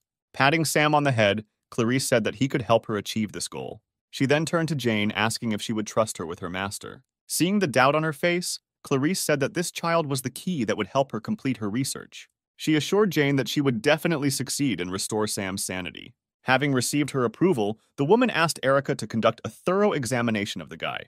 Encouraged, Jane asked Erica to take care of her master. She nodded and went to perform her duties. Seeing Jane's confusion, Clarice informed her that Erica's language system was broken, so she could not speak, and her expression of emotions was also severely limited. Then she headed towards the exit, calling Jane with her. Erica carefully watched her every step. As soon as she took Sam behind the screen, she immediately pounced on him, squeezing her fingers at his neck. She watched as the hero began to choke. A few moments later, Erica opened her fingers, letting go of Sam. As soon as he regained the ability to breathe, he began to gasp for air. With her head down, Erica stood over the guy like that for some time. Suddenly, she said something quietly, but Sam did not hear and looked at her in confusion. Raising her head, Erica repeated, telling them to get out of here. A week has already passed since that day. All this time, Clarice gave Sam her full attention. Every time Erica walked past him, he shuddered and looked at her fearfully. After several studies, Clarice said that Sam currently has the intelligence of a child of 6 years old. The suspected cause was determined to be that it has a genetic factor that can suppress evolved cells. Erica also made another discovery that amazed them all. She saw the possibility of a complete cure for the virus. Jane was happy because the chances of her dream coming true had increased significantly. When she approached the house, Sam came out at the same moment. Approaching, she said that today's inspection ended surprisingly quickly. But when Sam raised his head, she saw blood on his face. She immediately ran into the house and headed to the laboratory to find out what happened there. Jane covered the distance in the blink of an eye and burst inside. At that moment, she saw Erica supporting Clarissa lying on the floor, near whom there was a pool of blood. Jane ran up to them, asking what happened. Seeing the woman's face, she saw the familiar stripes gradually spreading throughout her body. The robot girl realized with horror that Clarice was infected. Sometime later, they moved her to the bed, after which Erica put on an IV, and Jane carefully wiped off the blood. Breaking the silence, she asked when Clarice started getting infected. She was worried that it might have happened because of her and Sam. Hearing an incomprehensible sound in response, Jane turned towards Erica. A moment later, tuning into another wavelength, Jane was able to understand these signals. Erica said that Clarice had been infected about 70 days ago. The woman did not want to give up her research and continued to conduct it, suppressing the infection with incomplete treatment. But even so, she has already reached her limit. Suddenly, Erica asked her and Sam to leave soon, to give Clarice the opportunity to rest at least the time she had left. Jane hung her head sadly as she thought about her words. Afterwards, she said that she understood the current situation, and it would really be wrong if they continued to stay here. Having said this, she and Sam bowed, Jane thanking them for their help. Suddenly, Clarice grabbed Sam's hand. Jane looked in surprise at the awakened woman, who was struggling to get into a sitting position. Clarice said that she was finally able to find the right path in research and asked where they were going to go. Then she collapsed back exhausted. It was obvious that the woman was in great pain. Reaching out to Erica, Clarissa said that she wanted to continue her research and asked her to help her get up. But she did not budge. The woman repeated her request again, but more demandingly. But Erica again ignored her request. Exhaling in disappointment, she said that she had been wandering in the dark for a long time, conducting numerous studies. She admitted that she was ready to give up many times. But one day Sam appeared, and for Clarice, he became the last hope. She looked at Erica, saying that right now she had unfinished business that was much more important than her life. Clarice again asked to help her get to the laboratory. But Erica again had no intention of complying with this request, so Jane decided to do it instead. The woman thanked her for her help. She just shook her head, looking at her with regret. Erica was unhappy with this action of Jane. When they were alone, she gave her a hard slap. Jane said that she was well aware of the reason for Erica's anger. She said that it was not her selfishness in favor of her master. Jane helped Clarice because she understands what she was experiencing all this time. Jane assumed that Clarice was very upset by the constant failures, and she was also under the stress of being infected. The robot girl said that she knows too well how difficult it is to fight against everyone alone. She was confident that Clarice would not stop, no matter what difficulties stood in her way. Jane said that if they could see just a glimmer of hope, they would both move forward no matter what. That's why Erica won't be able to hold them back. She looked at Jane in surprise. When she finished speaking, Erica lowered her head, biting her lip. The next moment, she said that Jane knew absolutely nothing. She asked what kind of end people like them would face. Jane froze in surprise. Clarice talked about how Erica's language system was broken, and she couldn't speak. Jane asked why she had been hiding her ability to speak all this time. Erica just looked at her with hostility. At the same time, Clarice injected herself with an injection that could briefly delay the spread of the virus in her body. Once the medicine was administered, she sighed heavily and leaned back in her chair. The system informed her of the results of another experiment on cerebral gene activation. The woman couldn't believe her own eyes when she personally read the results. Suddenly, Erica received a signal and was distracted from her conversation with Jane. Then, clutching her head, she quietly said that this should not have happened. Jane didn't understand when Erica suddenly rushed back into the house. She followed her, trying to find out the reason for her strange behavior. Once inside, the girl saw Clarice, overcome by another coughing fit, and Sam standing next to her. They approached her, asking if everything was okay. But instead of answering, Clarice took her hand away from her mouth and pointed at the monitor. The girl sitting next to her froze and looked at the monitor in surprise. The last experiment carried out was successful. Jane was incredibly happy because she had a chance to heal her master. Eliza was also amazed that Clarice still managed to accomplish what had recently seemed impossible. The woman looked at Sam, saying that all the answers to what was happening were in him. She thanked him. Then she said that her time was coming to an end. Clarice reached out to Erica, saying she wanted to ask her for one thing. But she looked at the monitor, not paying attention to those around her. The woman called her several more times. Without turning around, Erica said that from now on all this data is code blue. Everyone froze in surprise as they listened to Erica continuously repeat code blue. Clarice was most amazed by what was happening. She asked how it was possible that Erica had the ability to speak. Suddenly, Erica said her mission was accomplished. When the woman heard the name the girl had just called, Katerina received information from Erica about Clarice's discovery. The girl did not doubt her genius abilities. She stood up from the table, putting her glasses aside. She said that if they catch a zombie capable of maintaining their sanity, they will be able to achieve unprecedented heights. After that, she and Greg headed for the exit, saying that their vacation was over. Entering the control room, Katerina ordered everyone to prepare for takeoff. Taking her place, she told Kevin that they would be using the same weapon and asked him to hurry up and prepare it. But the man asked confusedly why she was going to use it. She had no intention of explaining to him and told him to simply carry out her order. Kevin said that in order to use these weapons, they need the approval of the president, so he will immediately seek his approval. Smiling, Katerina replied that her order was enough. She would simply provide a detailed report at the end. The man had no choice but to follow her orders. After this, he informed everyone that they would be using Mars and gave orders to begin preparing it immediately. The ship was approaching Clarice's house at high speed. Jane sensed danger approaching. She stood up abruptly, telling everyone that enemies were approaching them. The woman was surprised that their location was discovered so quickly. Jane told everyone to stay here while she fought and ran towards the exit. Clarice tried to stop her, shouting that it was too dangerous for her to approach the military. But she was seized by another coughing fit. Erica sat down next to her, offering her a glass of water. The woman asked the reason for her action. She just looked down sadly. At this time, Jane had already run out into the street. Looking up, she stopped. Jane noticed an approaching ship.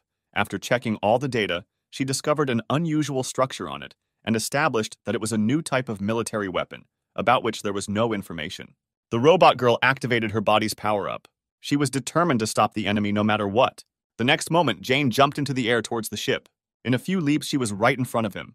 The weapon was already fully loaded and aimed at her. A moment later, a shot was fired. Jane realized that Clarice's research was the hope for all humanity, so she was obliged to protect her. Putting her hands in front of her, she created a protective barrier. The moment Jane appeared in their field of vision, the image from the cameras was transferred to the screen. Katerina's expectations were confirmed. It was obvious that the safety of the owner was paramount for this robot. Then she ordered Mars to be activated. Jane managed to create a large energy barrier. Katerina wondered if this robot could survive an attack from Mars. While in the laboratory, Sam, Erica, and Clarice heard loud noises outside. When the energy charge approached Jane, she covered herself with a barrier, not allowing it to pass further. With every second, more and more damage appeared on her body. She made a mistake in her calculations and realized too late that she was not able to contain such a large amount of energy. A few seconds later, there was a powerful explosion. At that moment, Clarice walked outside with Erica and Sam. She didn't understand what kind of light it was. When the bright flash from the explosion faded, the unconscious Jane flew down. Her body fell a few meters from the house. She did not respond to their screams, and small currents passed through her hands. Frightened, Sam and Clarice rushed to her. On the screen, you could see the boy lowered himself near the body of his robot. Kevin couldn't understand how an ordinary robot managed to stop a bomb that could destroy an entire mountain belt. Getting up from her seat, Katerina said that all robots are designed the same way as super soldiers. The girl suggested that today they could get more useful information.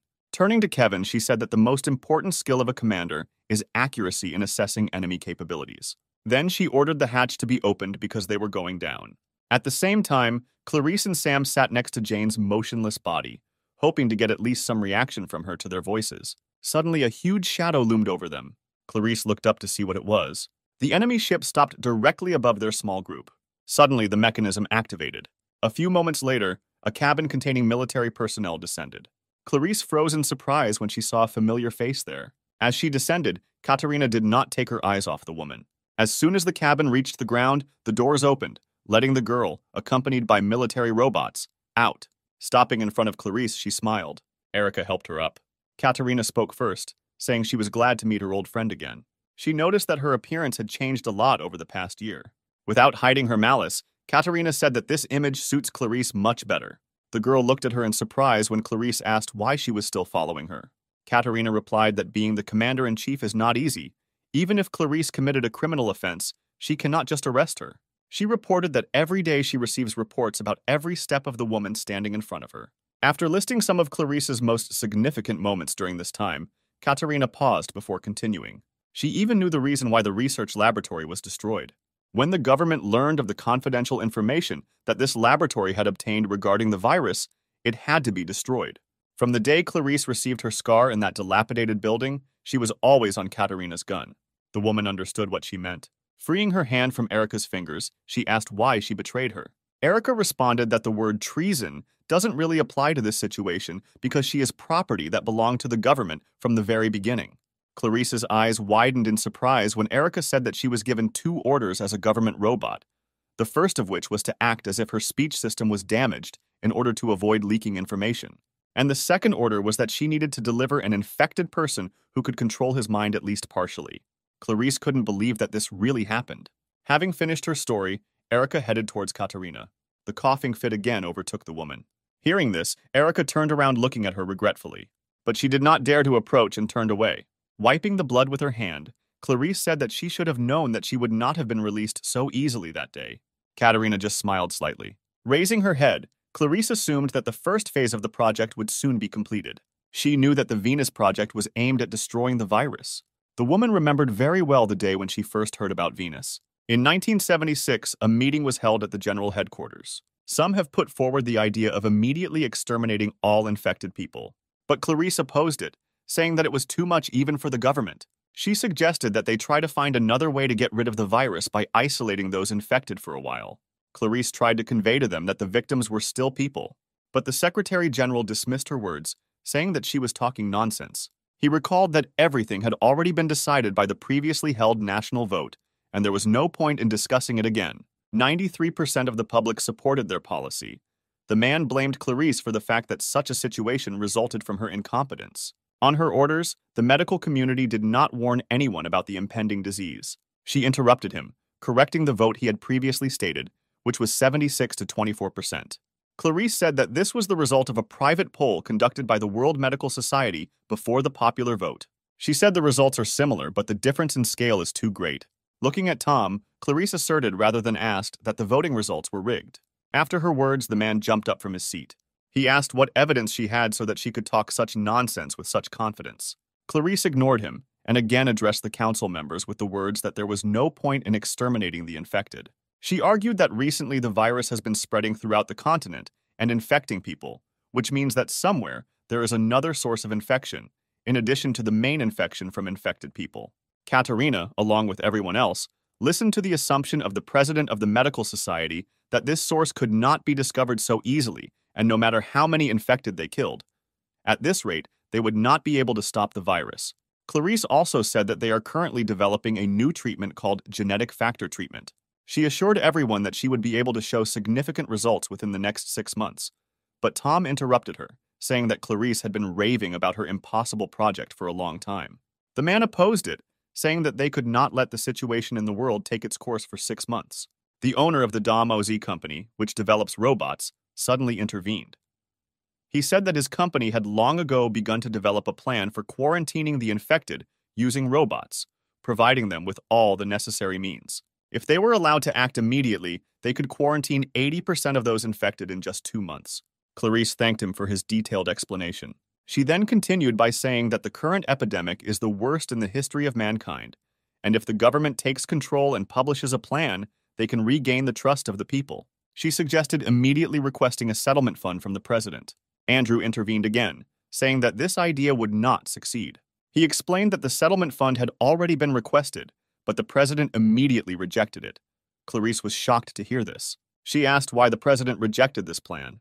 Andrew stood up from his seat and left the table. Walking around the table, he began a story from afar, saying that in Germany there was an old province ruled by a tyrant, and the fanatics of this province were fired up with the idea of founding their own country.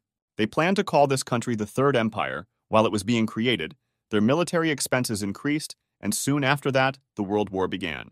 Passing by Clarice, the man said that that tyrant had one absurd dream in which the whole world was at his feet. After a pause, Andrew continued, saying that that tyrant had achieved his dream. At that time, the Third Empire had overwhelming military power. A tyrant could turn the entire world into countries under his control, or into ruins in just 2 years. Frowning his brows, Andrew said that their success was short-lived, and 4 years later the whole world was united and the tyrant was executed. Thus, the Third Empire collapsed. Spreading his arms to the sides, the man summed up that a world government union was created to rule the whole world. Clarice asked in bewilderment why he decided to talk about this now. He stood there for a few seconds thinking about something. Then Andrew turned around, saying that the created union still could not cope with the consequences of unreasonable world integration. The integration of the new currency led to the current state of inflation. Mass uprisings also began to occur around the world. Andrew did not forget to touch upon the environmental problems that arise due to rapid population growth. Even the problems of mass unemployment were caused by the technological revolution associated with the advent of robots. That is why Andrew believed that the government was on the verge of destruction, and in the current situation, it could not cure the infected and take any measures. His speech was interrupted by Clarice, asking whether it makes sense to destroy the infected simply because subsequent actions will fail. Turning to her, he replied that the point was, having abandoned the third class, put the second in order and change the situation for the better for the first class. Then he snapped his fingers. At the same moment, virtual monitors appeared in front of everyone. Everyone began to peer carefully at the image. Andrew said it was a plan written by the president himself.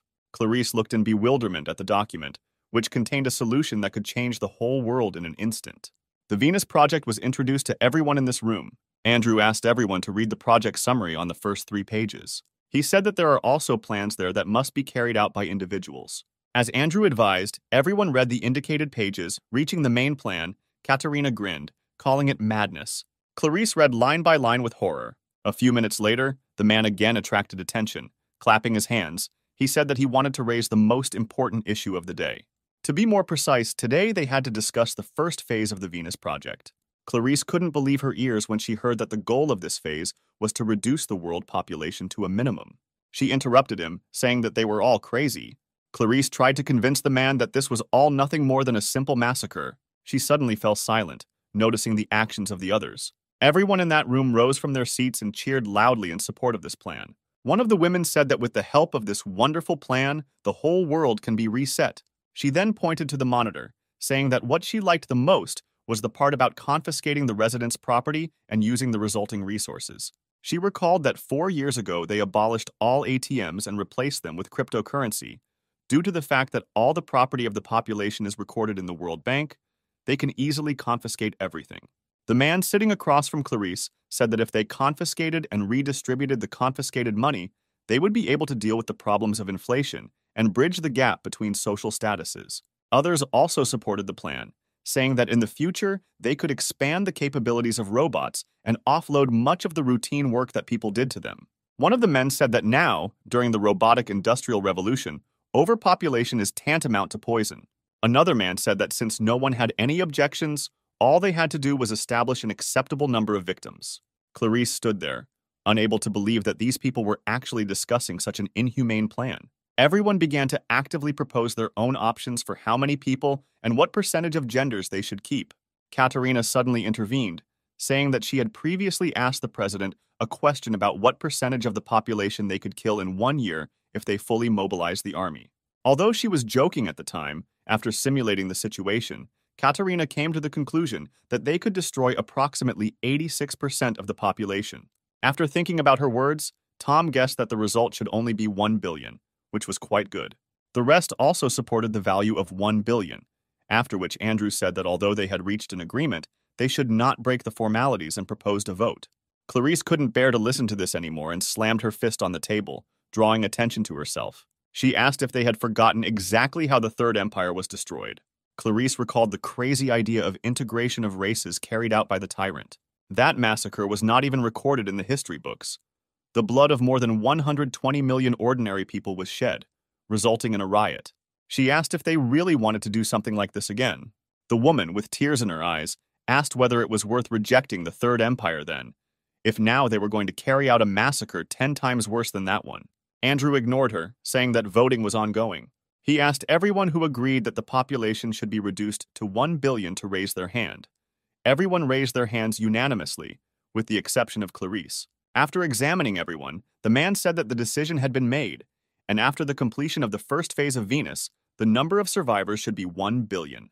Clarice was unable to influence anything that day. Afterwards, she told the press about this plan, but not a single mention of Venus appeared, and scientists who shared her view were brutally killed by the military.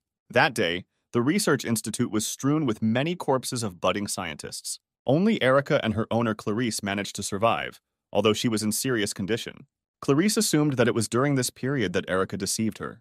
Katerina said that saving the life of the former president of the medical community was a kind of insurance. At the moment, doctors are on the side of the government. They also want to find a cure, but they have too little chance of success. The girl admitted that Clarice is the most outstanding person among those researchers who cannot find a single clue, let alone develop a cure.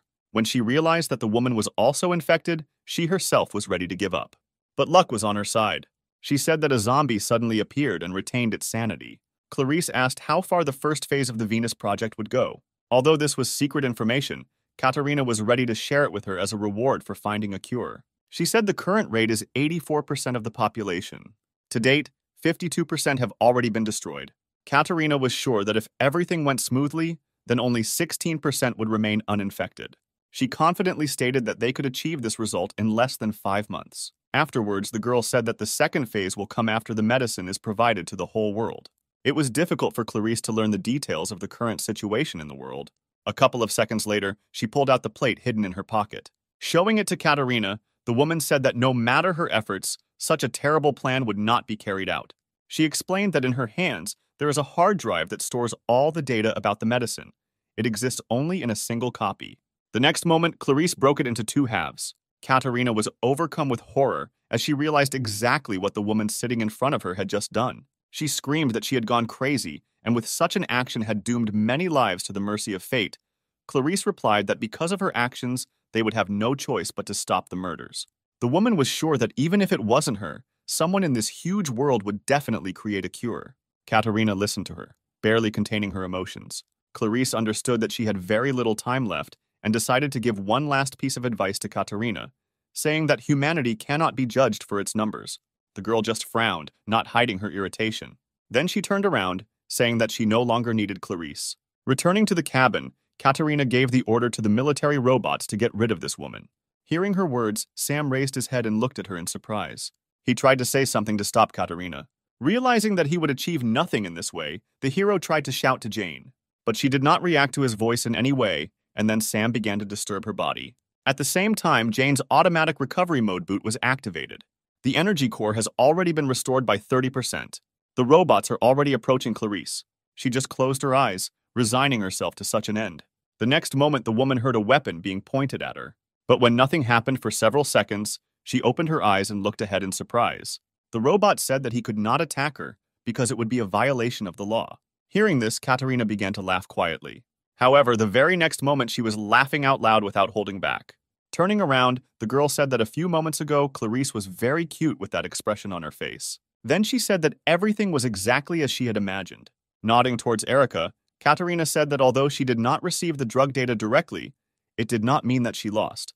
The girl said that all this time Clarice had an excellent robot with her. After her words, Erica disconnected the part from her device, with which she communicated with Jane the last time, and gave it to Katerina, who said that copying the data at this time is even easier than taking candy from a child.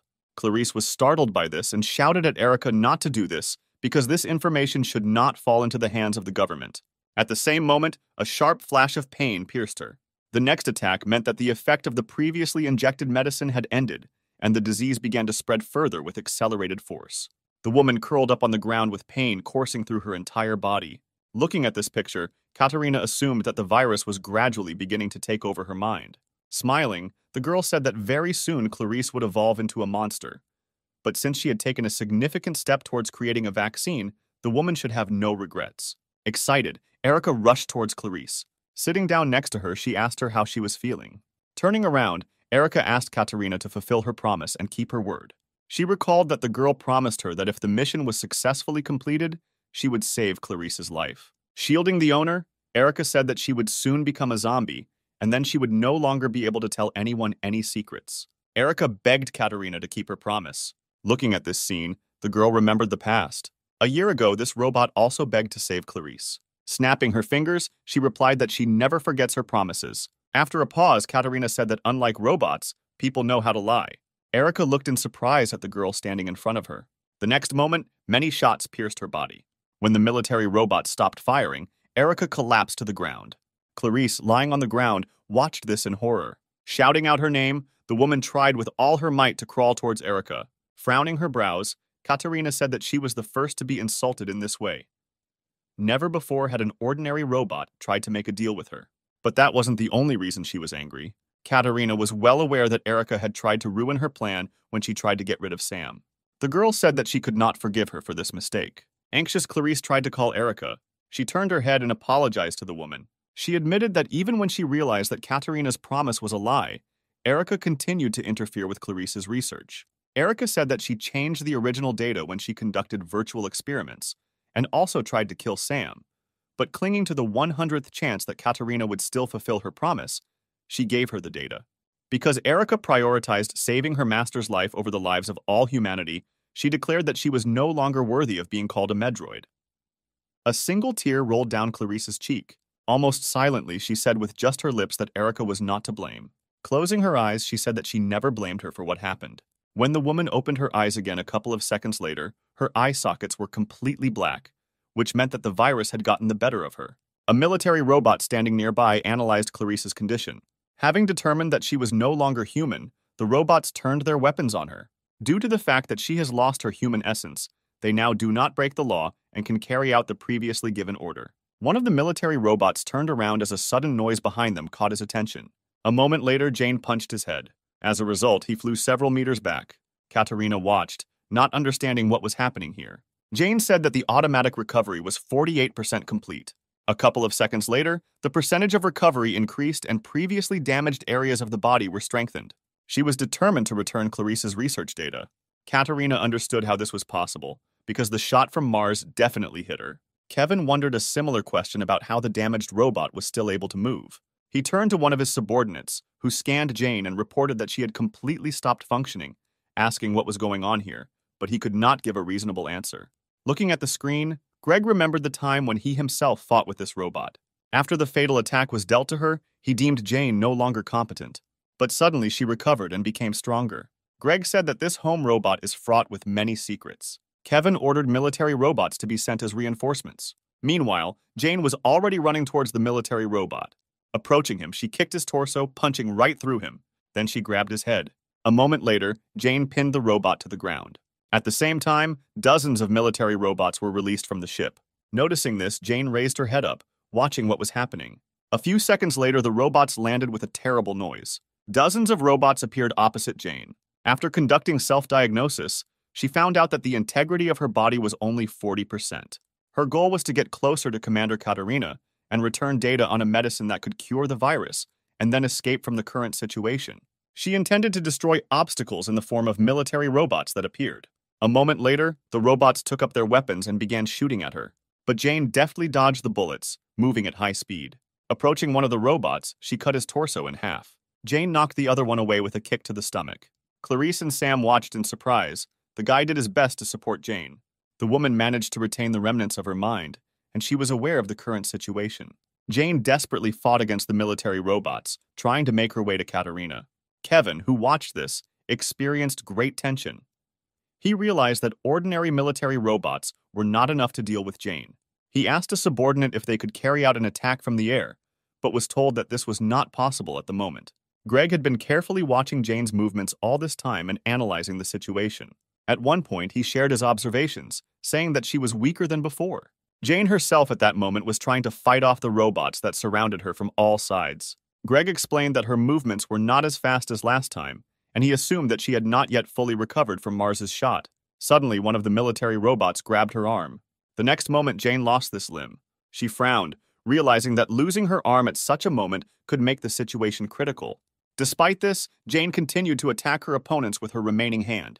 The war robots raised their weapons again and pointed them at her. This time, she was unable to escape the fire. The system warned Jane that the energy core had been damaged. With every second, the integrity of her body was rapidly decreasing. A moment later, the vision sensor was also damaged and the self-healing process was forcibly stopped.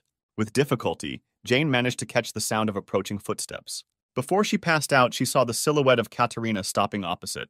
The girl was pleased with what she saw in front of her. It amazed her that she had fought so hard to match a human. Slowly raising her hand, Jane said that her target was approaching. She reached out to Katerina standing next to her, repeating that she was obliged to return the data. But Jane fell before she could reach her goal. Katerina looked at her indifferently. A moment later, she admitted that Jane managed to surprise her because she has the ability to self-heal, which is built only into super soldiers. She then turned around and ordered the military robots to take Jane with them. The girl planned to provide it to Andrew from the House of OZ for analysis. She was wondering who was the creator of this model. Sam jumped out of his seat and ran to Jane. He approached her within seconds and intended to attack her from behind. But Katerina turned in his direction, sensing a threat. She managed to dodge Sam's attack and his fist flew into the ground. She was surprised that he decided to attack her. The boy, who retained his mind after infection, interested the girl no less than his robot. The next moment, she gave a signal to the military robots. Katerina said that it would be better if she captured it herself. Taking out her sword, she said that to complete this task, she did not need to leave Sam's arms and legs intact. At that moment, he rushed at her. She pointed the blade of the sword at him. But a couple of moments later, the boy froze in surprise, never having reached Katerina. Clarice managed at the last moment. Standing in front of Sam, she took the blow upon herself. Katerina did not have time to stop, and the blade went through the woman who suddenly appeared. She clenched her teeth from the pain coming from the wound. A moment later, she screamed that the pain experienced by the patient was equivalent to death. The girl was amazed that Clarice managed to retain the ability to speak. Suddenly, the woman approached Katerina, saying that she should feel this pain properly. The next moment, she bit her on the cheek, tearing off a piece of skin. Due to the fact that the girl recoiled sharply, her cap fell to the ground. When Clarice looked at Katerina's face again, her eyes widened in surprise. She asked what caused such a reaction in the woman. She asked if the zombies didn't like the artificial flesh of the mechanical doll. Looking at Clarice's surprised face, Katerina said that it was a doll that could synchronize with brainwaves, designed to protect important people. She explained that artificial intelligence does not have a conscience. The doll only reads the brainwaves of its owner and is controlled by them. Katerina's position was too high to go out and fight the polluted creatures herself. Suddenly, Clarice's consciousness left her. The exhausted woman fell to the ground. At the same moment, the doll transmitted the received data to the real Katerina. After that, she sheathed the sword and, looking to the side, noticed a wary guy. Picking up her cap from the ground, the girl looked at Sam and asked why he didn't attack. Smiling, she said that he knew what futile attempts were. Then she turned around and headed back to the cabin, said that their mission was over, and commanded the military robots to grab Sam and Jane. Following her orders, one of them grabbed the guy who was desperately trying to escape. Another grabbed the unconscious Jane. The remaining robot aimed its weapon at Clarice, who was lying in a pool of her own blood, with the goal of completely destroying her. Erica, who was conscious, tried to shout to her mistress. Sam saw this too and broke free from the robot's hands to come to the aid of his friends. Suddenly, Jane opened her eyes again, but the system notified her that movement was not possible at the moment. Her hull was only 2% intact, with 28 hours and 30 minutes remaining until complete recovery. A moment later, the emergency program was launched, and based on the results of scanning the surrounding area, a humanoid robot was detected at a distance of 25 meters. After analyzing Erica's condition, the system reported that all requirements had been met and preparations for the transfer had begun. A couple of moments later, the system was forced to boot. The operating system installation was successfully loaded. After this, Erica's body began to recover quickly. She opened her eyes for a few seconds. Suddenly, the robot targeting Clarice was destroyed in an instant. Hearing the shots, Katerina turned around to see what was happening. Clarice had regained consciousness by this time and watched what was happening in amazement. The system reported a successful system update and the medical module was disabled. Now Erica's combat skills prevailed, with the help of which she got rid of the robot a moment ago. Kevin looked at the screen in bewilderment, not understanding what happened this time. He was sure that this medical robot was disabled, but suddenly all its damaged parts were restored. Katerina felt the same bewilderment at what was happening. Erica applied the cloth to clean Clarice's wounds. She said she was able to stop the bleeding. Although the words were difficult for Clarice, she said that today she had already managed to see a miracle several times, looking at Erica's restored body. She just looked sadly at her mistress, assessing her condition. Clarice suffered fatal internal injuries. Erica did not want to admit that the chance of survival was practically equal to 1. Extending her hand to her, Clarice said that she should leave here as soon as possible. At least she should survive. She put her owner's hand back, saying that she should rest a little. Erica promised that she would take care of everything. After examining the weapon in her hands, Katarina realized that the weapon in Erica's hands was a combat module. The girl had a bad feeling. She commanded the military robot to deal with Erica, but she was already running towards them, preparing for an attack. When she came within their range, the robots opened fire. Suddenly, she jumped up, moving out of the line of fire. Erica then attacked her opponents from the air. The military robots were destroyed in the same instant, falling under her attack. She also got rid of the robot holding Sam. Then she freed Jane by shooting the robot in the arm. Moments later, having destroyed more enemies, Erica landed. Raising her head, she looked around. Kevin didn't understand how an ordinary medical robot got such combat power. He could explain Jane's similar strength because she was a modified model, but this robot was from a mass-produced model, and it certainly couldn't be modified. The man could not find a single logical explanation for the sudden change from medical to combat class. Katarina guessed that Jane was somehow involved in this. Breaking through the military robots, Erica approached Katarina, pointing her weapon at her. She wanted to say something to the approaching robot, but did not have time. The next moment, Erica shot the doll in the head. From such a sharp break in communication with the doll, Katarina felt a little discomfort. Kevin ordered everyone to proceed to launch an aerial bombardment. The data on the cure was already in their hands, and they no longer needed to be careful. A girl who stopped next to him said that this was not enough, because that medical robot was on the same level as Jane, or even stronger than her. She also noted that Erica specializes in long-range attacks, and it is not known whether they will be shot down if they attack indiscriminately. Katarina ordered their ship to be raised higher. Her order was carried out immediately, and their ship began to rapidly gain altitude. Erica watched this, standing next to the motionless body of the commander doll. Katarina said that all her pride was destroyed along with the doll's head. Sometime later, she was informed that the altitude had been reached and recharging of Mars had begun. The installed capacity was 76%. But the girl replied that they no longer needed to regulate the power as before and said to increase the amount of energy generated to the maximum. According to her order, preparation of Mars began. Erica stood in the same place, scanning the distant ship. She noticed the accumulation of an abnormal amount of energy on him. After making calculations, Erica understood that she would not be able to repel the attack in normal mode, so an alternative one was launched. The subordinates informed their captain that the recharging of Mars was completed. When it was announced that there were 10 seconds left until it was activated, Kevin noticed something strange. The screen clearly showed how the medical robot's hand began to glow. At some point, the glowing limb disintegrated into small parts. When the girl said that the restructuring of the body was completed, a weapon appeared in place of the hand. Everyone watched the transformation that took place in bewilderment. One of the subordinates analyzed the changes and reported that her arm had been redesigned into a cannon. Greg and Kevin froze in surprise when they heard the suggestion that Erica was preparing to shoot her. But Katarina replied that it didn't matter because even a super soldier would never be able to withstand Mars at full power. There was only 1% left until it was fully charged. A moment later, Mars fired. Erica froze, waiting for the right moment. The energy charge was approaching the medical robot at high speed. Once at a sufficient distance, she activated the cannon. Everyone on the warship closely watched what was happening on the screen, waiting for the explosion to occur. But even 10 seconds after the shot, nothing happened. Erica began to absorb the energy from the shot with her cannon. Carl noticed that something was wrong with this situation. Katarina froze in surprise when she heard that the amount of energy generated by Mars was gradually decreasing. After carefully analyzing the data, Carl reported that Erica absorbs this energy, and this gun is not needed for shooting at all. It turned out to be a reflective-type weapon. Meanwhile, Erica was absorbing more and more energy.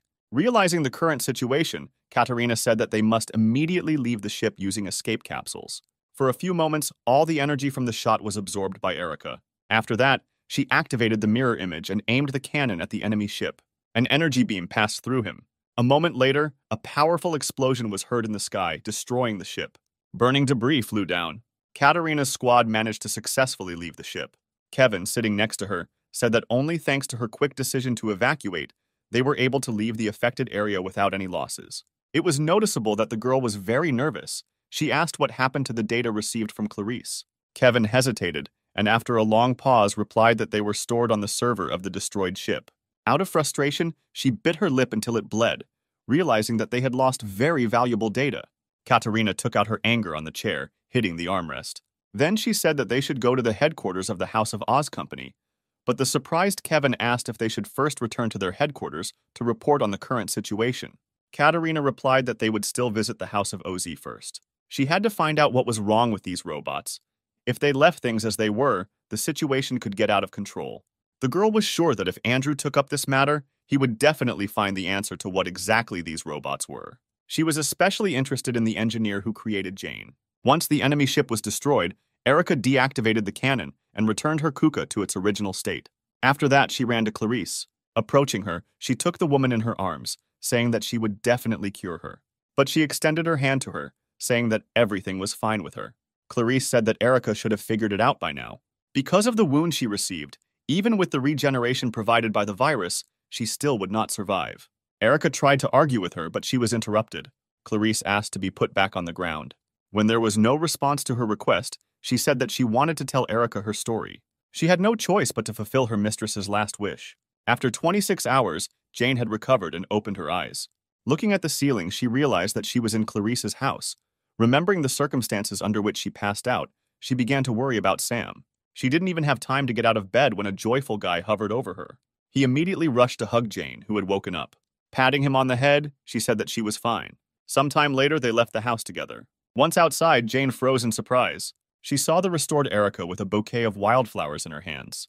Turning around, the surprised Erica asked if Jane had recovered. She replied that she had only recovered by half, but that was enough to function normally. Suddenly, she noticed something that made her gaze filled with sadness. A wooden cross was installed a couple of meters from her, marking Clarice's burial place. They all approached him together, after which Erica knelt down and placed the collected flowers on the grave. Jane apologized to her, saying that if they had not come here, this would not have happened, but Erica interrupted her, jumping that there was no need for an apology. She explained that even if they had not come here, nothing would have changed. But on the other hand, only thanks to them, Clarice managed to make the discovery that she had been working on for so long. Erica smiled, remembering how happy her owner had been in recent days. After a long pause, she said that for Clarice, their visit was akin to a blessing. Jane looked at Erica sadly. Then she asked what she was going to do next. Having answered, Erica recalled the contents of the 7th article of the law concerning the death of the owner. Jane remembered the day that marked the end of their previous life. Many robots ceased functioning after the death of their master. She was sad to realize that Erica would also have to cease to exist herself. Erica fell silent, remembering Clarice's last moments. Her mistress asked if she remembered the words Jane said on the first day. She believed that the best thing she could do was not to give up, but to hope and move forward. Clarice asked Erica to remember one important thing. Taking her hand, the woman said that the thing called hope can only be created with your own hands. As her final wish, Clarice asked that Erica, along with Sam and Jane, create their own hope together. Emerging from her memories, she said that this clause of the law can be neglected if the owner left his last wish. Rising from her knees, Erica continued, saying that in this case, the robot must continue to live in order to fulfill this wish. Turning around, she said that her memory disk contained the medicine data Clarice left behind. Hearing this, Jane and Sam looked at her in surprise. Smiling, Erica asked to accompany her for a while. Jane happily accepted her offer and smiled happily. Afterwards, she took her hand and suggested that everyone travel together. That night, Katerina finally reached the main office of the House of OZ. She showed footage of fights with Jane and Erica. A man sitting opposite the screen carefully watched every action of these robots. A few minutes later, he gave his verdict, saying it looked like some kind of computer virus. After pressing the remote control, Andrew turned off the TV. Katerina looked at him in surprise and asked what this meant. He replied that in order to finally be convinced of this, he must analyze these robots more carefully. Andrew suggested that a modified version of the operating system installed in the home robot took control of the medical robot system, rewriting it like its own. He said that until the situation stabilizes, there is no way to restore their operating systems, and there is also a chance that Jane had a hidden fragment embedded in her code that would run under certain circumstances. Katerina stopped him, asking what he meant. She thought that no matter how much the operating system is modified, in the end it is just a normal software problem. When the girl asked if this kind of transformation was possible due to a simple change in the system, Andrew replied that it was possible. Katerina froze in surprise. Trying to understand the situation, she asked how this was possible, exhaling heavily. The man replied that since she held the position of commander-in-chief, she should know about it. But before he began his explanations, he said that Katerina had no right to divulge to anyone what she would hear in the future. Looking at her seriously, the man explained that this information was personally marked by the president as top secret. Then he began the story, saying that all robots from domestic and medical to super soldiers are humanoid and have identical technical characteristics. Katerina was surprised to hear something like that. She objected, saying that couldn't be true. The man said that when they advertised their products, their main slogan was that there was no need for charging. It was announced that robots could work for a whole day, completely dependent only on solar energy. Andrew admitted that the reality was completely different. A conventional solar panel would not be able to produce energy so efficiently. Katerina realized that it was not the mentioned batteries that were used for this purpose, but something that was on a completely different level. He said that the true nature of the robot's energy core is something that can produce and sustain energy indefinitely. To be more precise, it is based on an infinite energy source. Katerina was amazed by such a discovery and said that such a thing could not exist even theoretically. Andrew nodded, saying that this completely ignored the first law of thermodynamics. Continuing his story, the man noted that such an energy source can produce a terrifying amount of energy that cannot even be estimated, so they control its power for each robot using the installed operating system. Faced with a blank look from his interlocutor, he explained that the restrictions placed on the kernel could be lifted by changes in the operating system. That is why there is a possibility of transformations like those that happened to Jane and Erica. This all seemed absurd to Katerina, and she asked why they had not yet announced a discovery of this magnitude. Without waiting for an answer, the girl asked the next question regarding their motives and the reason why this type of energy generator is only used in robots. The man replied that before using the House of OZ, he conducted a test in an environment similar to a human one. At least he assumed that was the case. Katerina didn't understand what he meant. When she asked if he was the owner of this company, Andrew replied that he owned it only in words. Closing his eyes, he said that this was also classified information. He admitted that in reality, the House of OZ is a state enterprise. His role was only to manage the company and some other things related to the software, and the government is responsible for the production of robots. The man explained this by saying that for the residents who are tired of the dictatorship of the Third Empire, they are masquerading as a private enterprise because people would not perceive the true state of affairs positively. Therefore, even he does not know exactly when an infinite source of energy was invented, and he also does not know about the method of its creation. Today, the place where most robots are created is Sector Number 1. The largest plant for their production is located there. This is due to one serious problem. Andrew said that an endless source of energy is produced in only one place on the planet. But due to the fact that this sector is directly connected with the president and is controlled by counterintelligence, even him is prohibited from entering there. Katerina was surprised by such a statement. He suggested that the reason for the need for such serious protection is to prevent critical situations. Looking at his interlocutor, the man said that the current situation was exactly like this. Katerina frowned at his words. Andrew continued, saying that if they leave those robots alone now, then in the future they may rebel against humanity, and they do not know whether they will form a squad in which each of them will be equal in strength to a super soldier. Having thought about the current situation, the girl tried to guess what consequences await them from the fact that an infected person is the owner of such a dangerous power. Rising from her seat, she thanked the man for providing her with the information. As she walked toward the exit, she suddenly turned around because she remembered another unasked question. Katerina asked if Andrew knew who the person who developed the operating system for Jane was. The man just looked at her with a hard look. After saying goodbye to him, she returned to the ship, where Kevin was waiting for her. She was in thought the whole way back. Kevin could only guess what kind of conversation she had with the head of the House of OZ company. Suddenly, the girl came out of her thoughts and asked him to contact headquarters so that they could prepare the main ship for departure. She said that as soon as they got there, they would go straight to the president's palace. Kevin asked if Katerina was sure that it was worth doing this. She looked at him blankly. Adjusting his glasses, the man recalled that they had recently lost one of the best warships and had also shot from Mars twice without permission. He asked if she was really sure that they should go to the president now, knowing that in a fit of rage he might even beat them. She said that she would deal with this on her own later, and again plunged into her thoughts.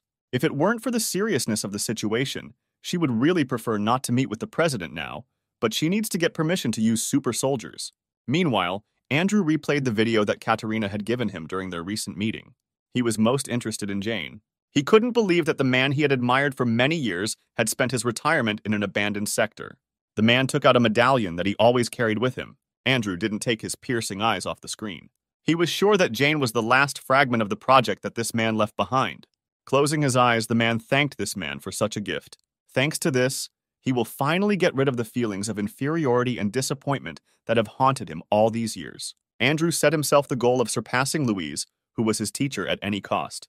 At the same time, Erica took Sam and Jane to a car parked not far from the house. She said that the car belonged to Clarice, and all this time they had been driving it into the city, while Jane and her master looked at this vehicle with delight.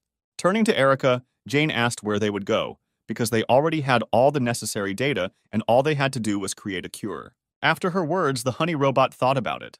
Suddenly, Jane remembered that there was a medical facility in Sector M42 and asked Erica if it had survived. But she apologized, saying that she could not analyze this data. Erica explained that these were not restrictions placed on her, but laws set by humans for robots. Medical robots were designed in such a way that they could not do anything better than humans. She suggested that the reason for this was to prevent the loss of specialists, but in reality, everyone understood perfectly well that humanity was still not ready to entrust their lives to a robot. After listening to her, Jane helped Sam climb into the car. Taking a seat next to Erica, she outlined their first task: finding a doctor. Moving away, she replied that before her death, Clarice mentioned someone who could inherit the data. Erica said she saw Martin when he worked as Clarice's assistant for a while. Although this man was a terribly sloppy person who always sat buried in his old book, its owner recognized his abilities. When Jane asked if they would go looking for this man, Erica nodded, answering that it would not be an easy journey. She said that the place where the man works is at the Center for Disease Control and Prevention and is located in Sector EU0. Having analyzed the distance to the final destination, Jane noted that it was very far. Erica said that distance is not their biggest problem. Due to the fact that Sam is with them, they will have a lot more problems if they poke their nose into this sector. She explained that this area is a quarantine residential area. Therefore, this is one of the few zones where people live without feeling a threat to their lives. The three of them had been moving non-stop for some time. Jane broke the silence by turning to Erica. She invited her to become friends. Jane said that people who spend a lot of time together and have common goals become friends. Erica responded that she didn't fully understand the concept of friendship. After her words, Jane realized that she had raised a topic that was difficult for other robots to understand and apologized. But to her surprise, Erica replied that although she wasn't sure if they would make good friends, she didn't mind trying. Jane was incredibly happy that she had a new friend. She and Sam clapped their hands together happily. Suddenly, something on the road caught Erica's attention. Ahead, someone put his hand out to the side, hoping that a passing car would stop and the driver would kindly agree to give a ride to a fellow traveler. Joe was incredibly glad to meet someone in such a wilderness who could help her. She jumped and waved her arms from side to side, attracting attention. Taking a closer look, Jane asked if the girl standing in front was a robot. Erica nodded her head, answering that she was also a house robot. She scanned Joe and said it was the latest model, having been released last March. To the girl's surprise, the car drove past her. When Jane asked why they didn't stop, Erica replied that they had too long a journey ahead and they shouldn't help other robots. She also said that the robot seemed suspicious to her, if only because she did not obey the law, according to which robots must wear only prescribed clothing based on their field of activity. Looking back sadly, Jane said that they could at least know her story. Suddenly, something clung to their car from behind. Sam and Jane watched in surprise. Grabbing the other end of the cable, Joe sat on their tail, shouting that in this cruel world, robots should help each other. She shouted all sorts of hurtful things at Erica.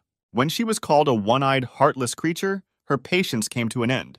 Erica began to throw the car from side to side, hoping that the tail in Joe's face would finally come unstuck. Sometime later, they stopped at a gas station, deciding to listen to Joe's story. Erica asked about who she was and what she did. The girl introduced herself, saying her name was Joe, but after today, they could call her Hitchhiker. After this, Erica continued her questioning, asking who her owner was and why she was walking around alone. Joe replied that she was looking for her owner everywhere and wanted to ask them for a ride to the industrial zone in Sector F6. Opening the card, Erica apologized and said that they would not be able to fulfill this request. She explained that the sector she needed was in the west, and they were heading east. For this reason, they would not be able to give Joe a ride. Having finished her explanation, Erica led Sam and Jane back to the car, no longer paying any attention to the girl who was left alone. Running up to them, Joe said that the sector they were heading to was under quarantine and asked the reason for such a risky decision, especially with an infected person in addition. But Erica replied that they were not obliged to explain their actions to her. Exhaling heavily, Joe said that they don't need to be so careful, because robots don't know how to lie anyway. Joe tried to find an explanation for Erica's cold attitude and suggested that she had once been betrayed, and that is why she was acting this way now. Unable to bear it any longer, she turned around, saying that the girl should be more careful with her words. But she only laughed, saying that she had hit the target, judging by such a reaction. Afterwards, Joe more seriously said that they really shouldn't go into the quarantine zone, because without proper preparation, they would be destroyed in a split second as soon as they step inside.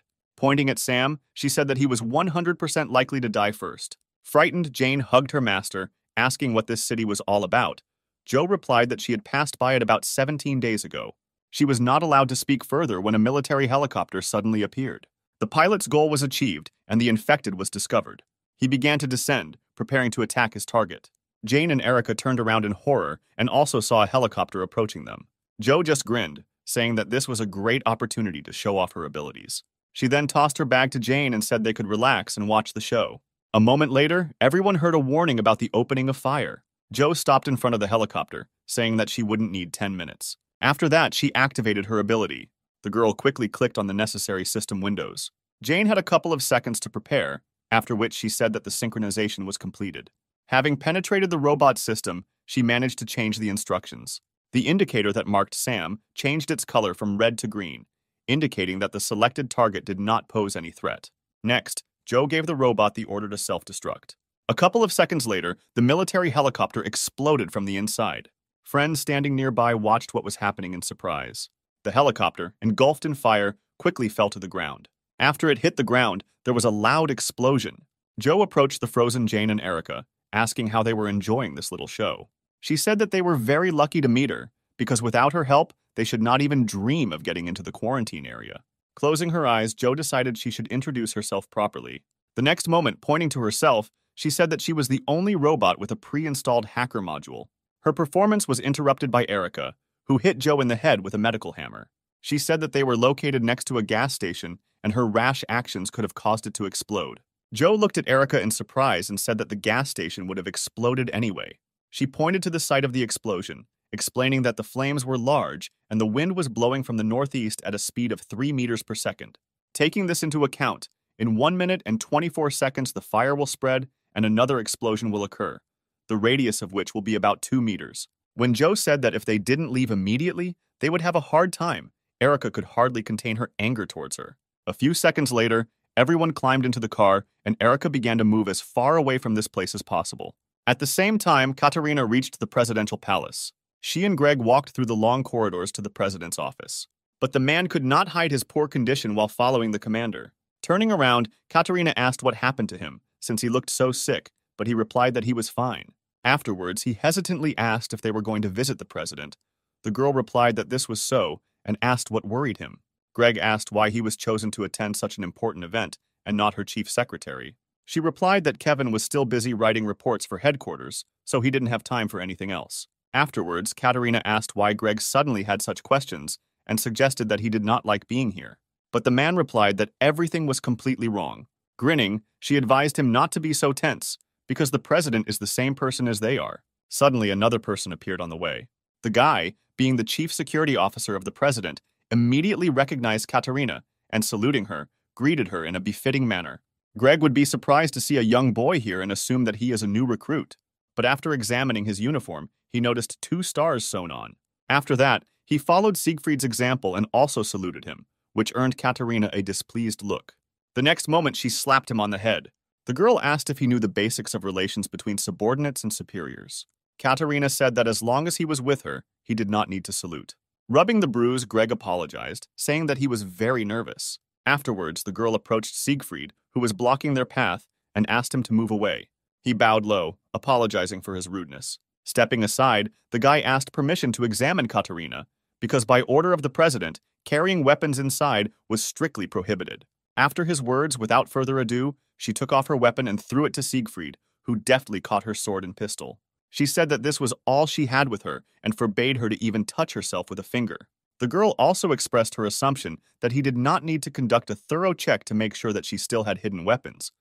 The guy only nodded, confirming her thought. Greg then followed suit and gave Siegfried his weapon. While catching up with Katerina, he was thinking about why things were so bad between her and that guy. Suddenly, she said that if Greg suddenly met Siegfried alone, then he should not salute him. She said that their honor was at stake. Katerina explained that this guy is not a person, but a personal item of the president. Greg was surprised to hear that he was the only robot to be given the honor of becoming an officer. She said that Siegfried's true nature is the most destructive weapon, the strongest that has ever been created in the history of mankind. He was a super soldier. Turning around, Greg could not believe that he had a chance to see the most legendary robot, about which there were many rumors. Approaching the director's office, Katarina knocked on the massive door, announcing her arrival. The man inside the office gave permission to enter. Meanwhile, Jane's company with a new member was moving to Sector F6. Jane tried to find out as much information as possible about the quarantine zone, but Joe constantly evaded the answer. She justified this by saying that once they got the information they needed, Erica would immediately throw her out of the car. After Joe approached her, asking if her suspicions were true, Erica did not deny anything, saying that she was too suspicious. After analyzing her manner of communication and appearance, Erica suggested that Joe had been illegally re-signed.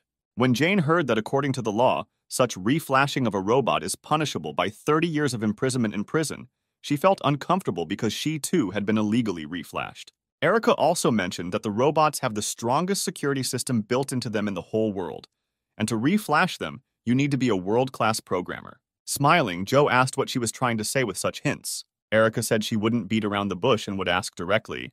The next moment, she asked if Joe was a government robot sent to monitor them, but she just smiled, leaving this question unanswered. Jane intervened in their conversation, saying that Joe could not be a spy. She explained this by saying that from the very first meeting, she acted as if she had seen them for the first time, and pretending that this was not the case would be difficult for a robot, because they do not know how to lie. Erica suggested that these laws could be rewritten in her system.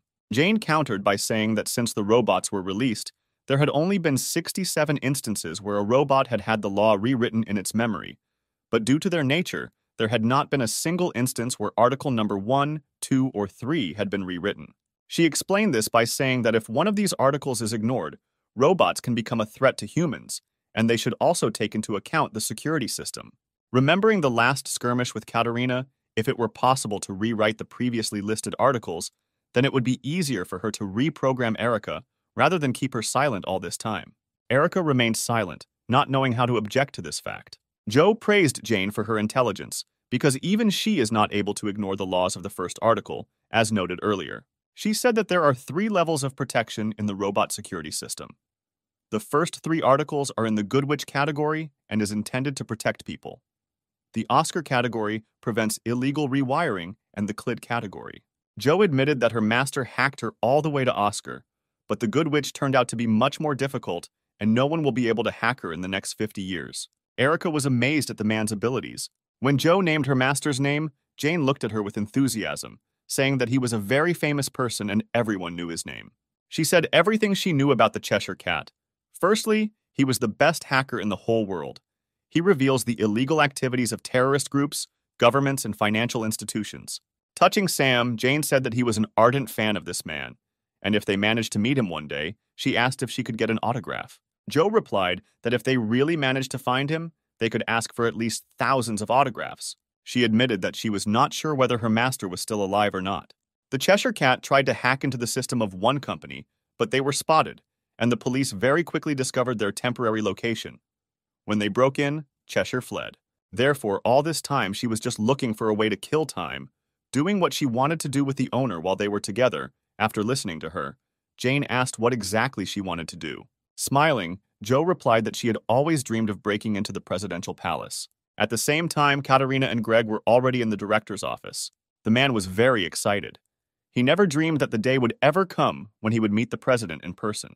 Suddenly, the president, without turning around, spoke. From the report he received, he knew that Katarina had failed in obtaining data on the cure. They had lost one of the best ships, and worst of all, she had used Mars without his permission. Afterwards, he asked how much impudence she had to ask for a personal audience after all of the above. Katarina clenched her fists from tension. Taking a step forward, she said that they clearly knew what exactly caused the data acquisition operation to fail. When she said that due to a lack of information about the true nature of the robot's energy source, she was unable to cope with the situation, the man smirked. Having accepted this answer, he asked how Katarina would explain using Mars without permission. The girl explained that this was a situation in which they could not assume what exactly the infected Clarice could do with the data, which is why she acted as she saw fit to obtain the data and eliminate the threat. Turning around, the president clarified whether this was her order. He wondered since when did she consider herself his equal, since she believed that she had enough power to use dangerous weapons on her own. Katerina replied that she only did what she considered necessary in that situation. She explained this by saying that the commander-in-chief must be flexible and take any action during the war, leading people along with him. The man looked at her with a frown after listening to her answer. The next moment he asked her to come closer to him. Katerina complied with the request and took a few more steps forward. A few seconds later she stopped in front of Bishop. For a couple of moments he stood still, saying nothing. Then he suddenly pulled out a pistol and put the barrel to Katerina's head. Seeing this scene, Greg began to seriously worry about his commander. Bishop shared that he had heard rumors that Katerina was getting rid of any of her subordinates who were looking for excuses for their mistakes. After which he said that now she is becoming like them, trying to evade responsibility under various pretexts. The girl replied that she would accept any punishment for her actions. Katerina said that she received her uniform 23 years ago, and until now they have never tried to evade responsibility for their actions. Afterwards, she explained that the real reason for today's meeting was not an excuse, hearing which he would have ignored not only the fact that the operation was a failure, but also the careless analysis of the data of other employees. She is here to accurately report the seriousness of the situation and its solution. Speaking about solving the problem that had arisen, Katerina mentioned a legion of super soldiers, which obeys only the president. The commander asked Bishop to transfer to her part of the rights to command this detachment. The man replied that she was too self-confident. He suggested that by believing that she had achieved her title through her own efforts, Katerina considered herself an outstanding person. Afterwards, the man released the safety, saying that the situation was actually completely different. It was he who gave her her current status and power. After checking her out once again, Bishop said that there were many people who could replace her. After these words, he pulled the trigger and the sound of a shot was heard.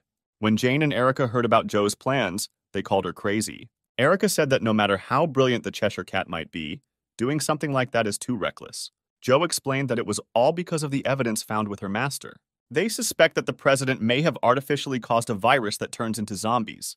At the same time, Greg looked at the president in horror. There was barely noticeable smoke coming from the man's gun from the shot. Katerina still stood in front of Bishop, with a scratched cheek and a bleeding ear grazed by a bullet. The man was surprised that the girl didn't even flinch when he fired. Lowering the gun, he said that if she had tried to dodge the bullet, she could have lost her life, and then asked why she was sure that he had not intended to kill her in the first place. Katerina replied that there was nothing surprising in her action. She only took responsibility for her words that she would accept any punishment.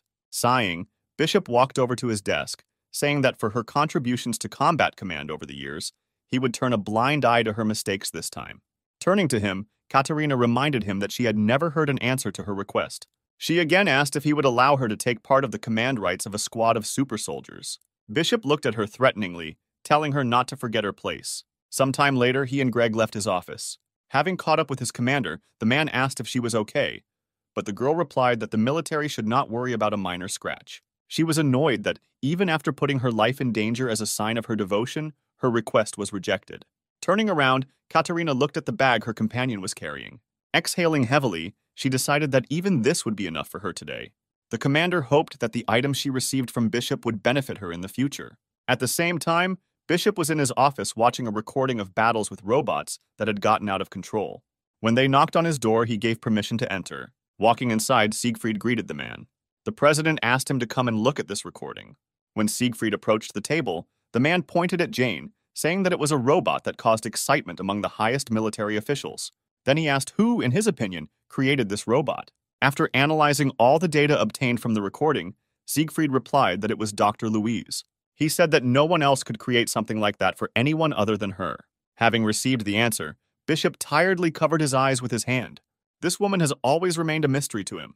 But the man did not understand why she decided to intervene and stop his plans right now. At the same time, the company of our heroes continued on their way. After hearing the suggestion that the president could artificially cause the virus, Erica replied that this assumption was unfounded and made no sense. Joe asked why she rejected the idea. Erica explained that even the Association of Scientists spent more than 6 months studying this virus, and still no one is sure where this virus came from. She admitted that her owner also began to suspect the president immediately after the UN meeting. But with all his power, it is impossible for this type of virus to appear and spread unnoticed by health organizations. Joe listened to her interlocutor with interest. But when she fell silent, she laughed and said that it was too stupid.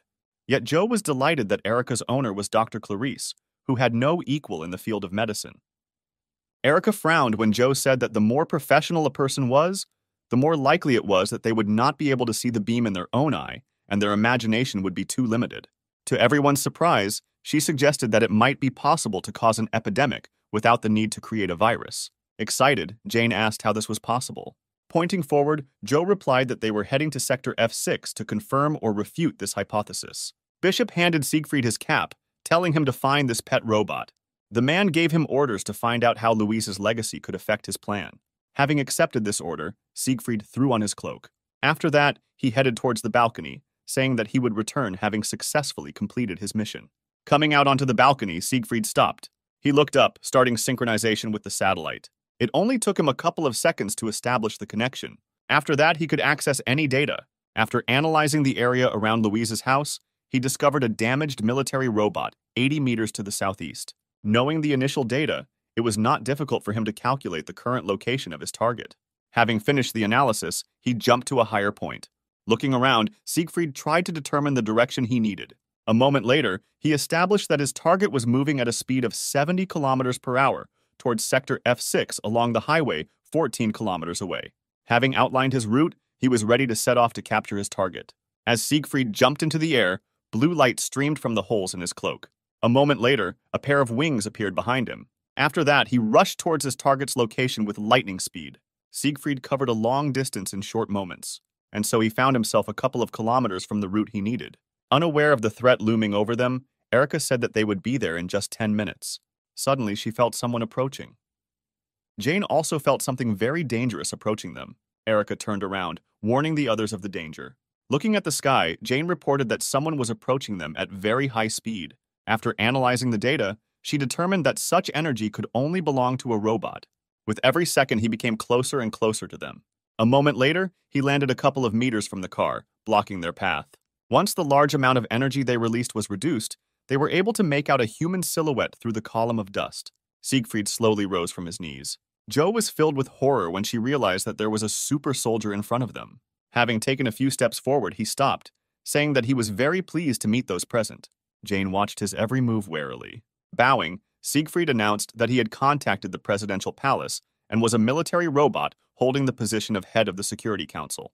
When he raised his head again, his body was surrounded by many small electrical discharges. Siegfried said that Jane should have already guessed the reasons for his appearance here. She really guessed for what purpose the super soldier was sent to them. The next moment, she jumped out of the car under the surprised looks of her friends. Despite their cries of protest, she landed a few steps away from Siegfried.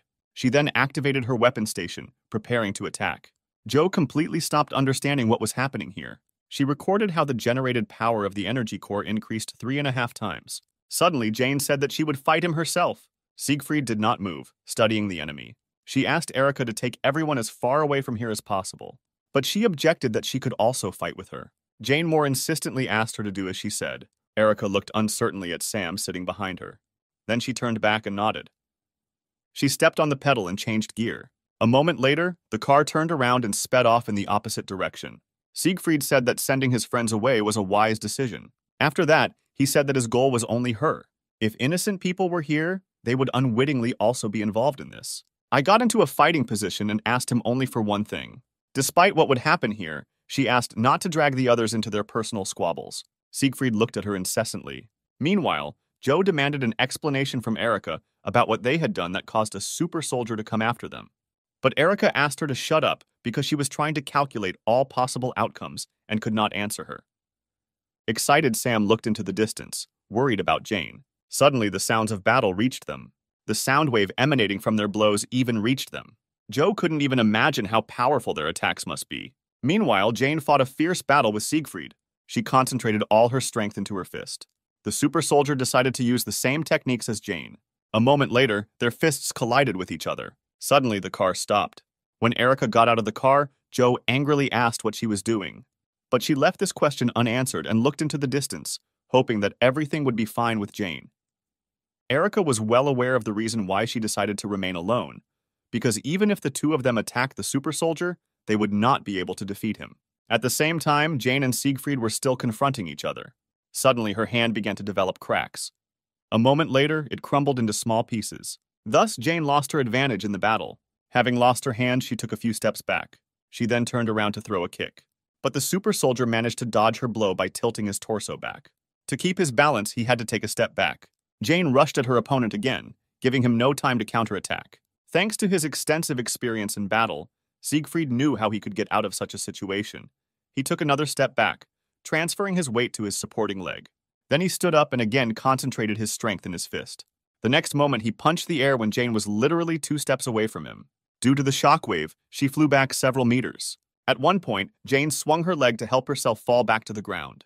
As soon as she knelt down, Siegfried was already approaching her. Suddenly, a few kilometers away, Joe, Erica, and Sam heard an unusually loud sound from the attack. They all peered into the distance with horror and bewilderment, wondering what was happening there.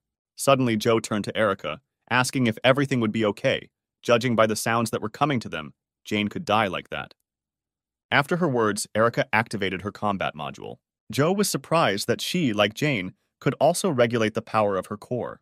She interrupted Joe when she asked why they left Jane alone.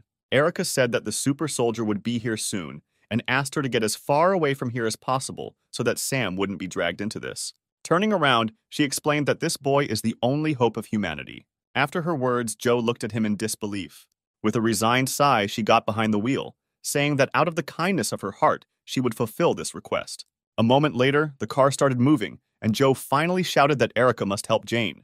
Jane herself stood on her feet with all her strength. She assumed that she would not be able to defeat the super soldier, but she did not think that there was a whole abyss between them. Shaking off the dust from his cloak, Siegfried noted that the power of her core was comparable to his own.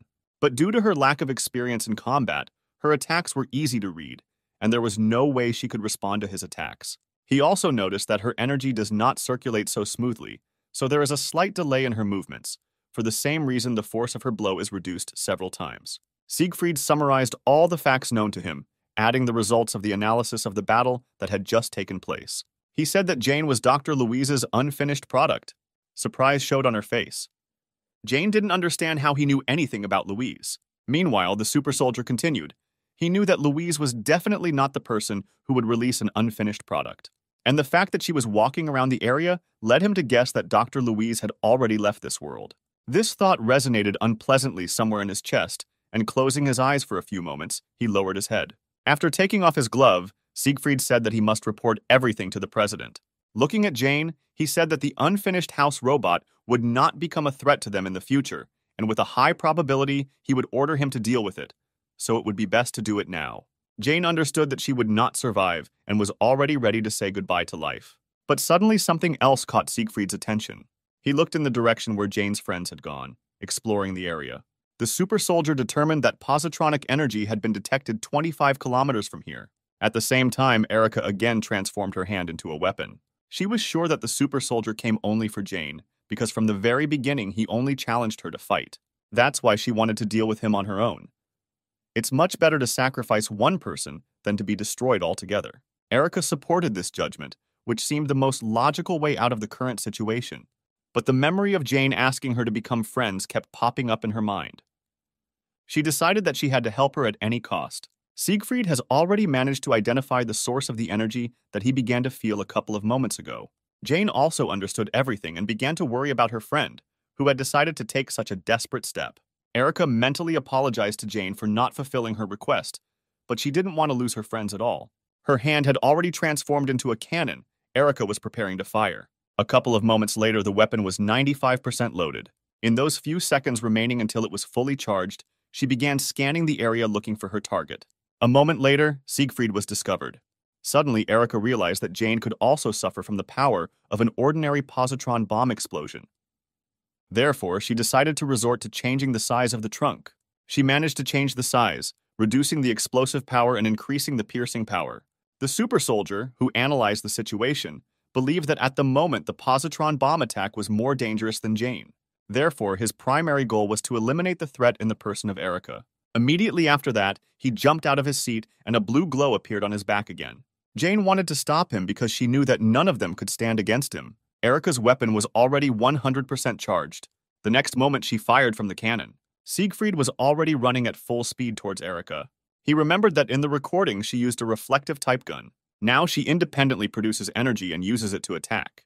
Having put the pieces of the puzzle together into a whole picture, he concluded that the system developed by Louise has the ability to learn in combat.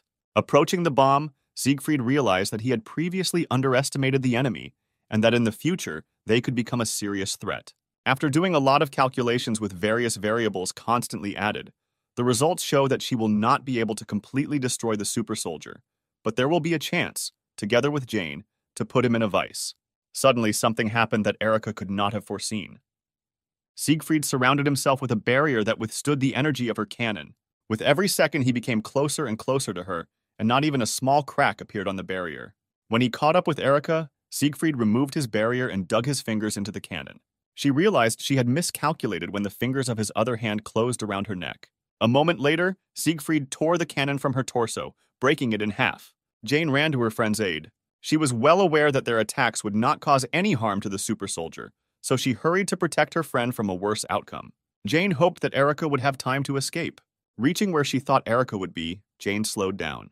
But the next moment, she froze in place at what she saw. Siegfried lifted Erica high off the ground, holding her neck with one hand. Noticing Jane's presence, she looked in her direction and told her to run. At the same moment, the super soldier squeezed his fingers, and Erica's head was separated from her torso. Jane watched this scene with wide eyes. She did not immediately realize what had just happened. With the primary source of the threat incapacitated, Siegfried threw the robot's torso to the ground. Looking at her, he said that he did not understand at all the reason for such a stupid act. It was obvious even to him that Erica knew that they could not defeat him, but still sacrificed herself for a reason unknown to him. Despite the fact that Jane was a robot, at that moment she was overwhelmed with emotions. Dusting off his gloves, the super soldier said that he had already collected enough information about them and it was time for him to complete this mission. Then he turned in her direction. However, she rushed past him so quickly that he did not even have time to react. Jane managed to deprive him of his left arm in just a split second.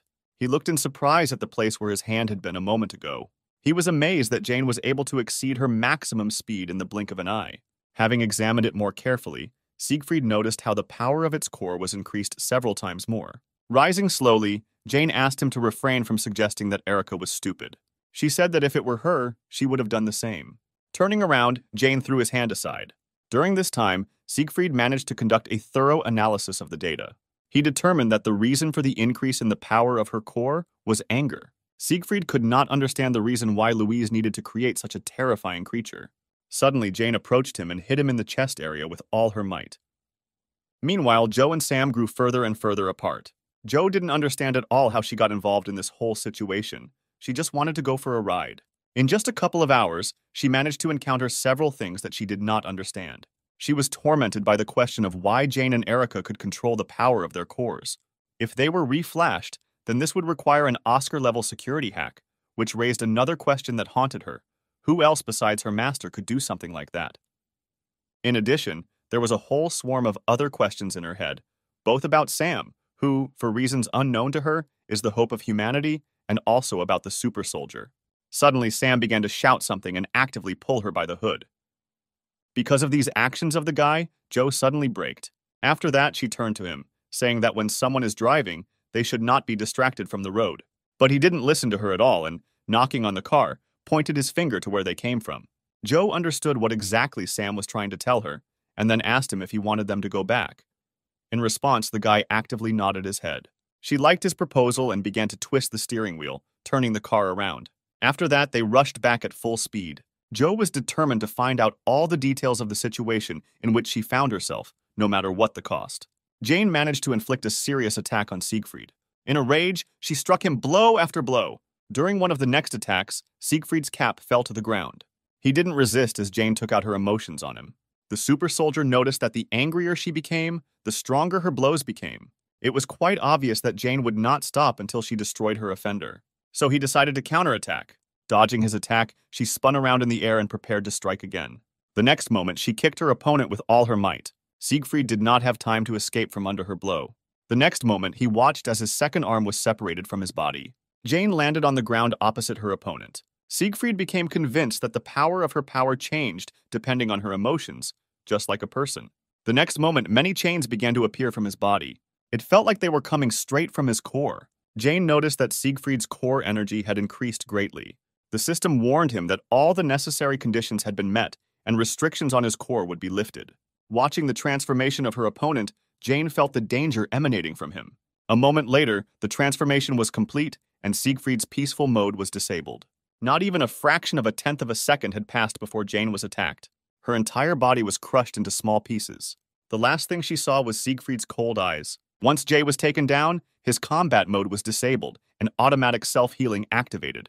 Seconds later, his severed arms were restored. Taking a few steps forward, he picked up his cap.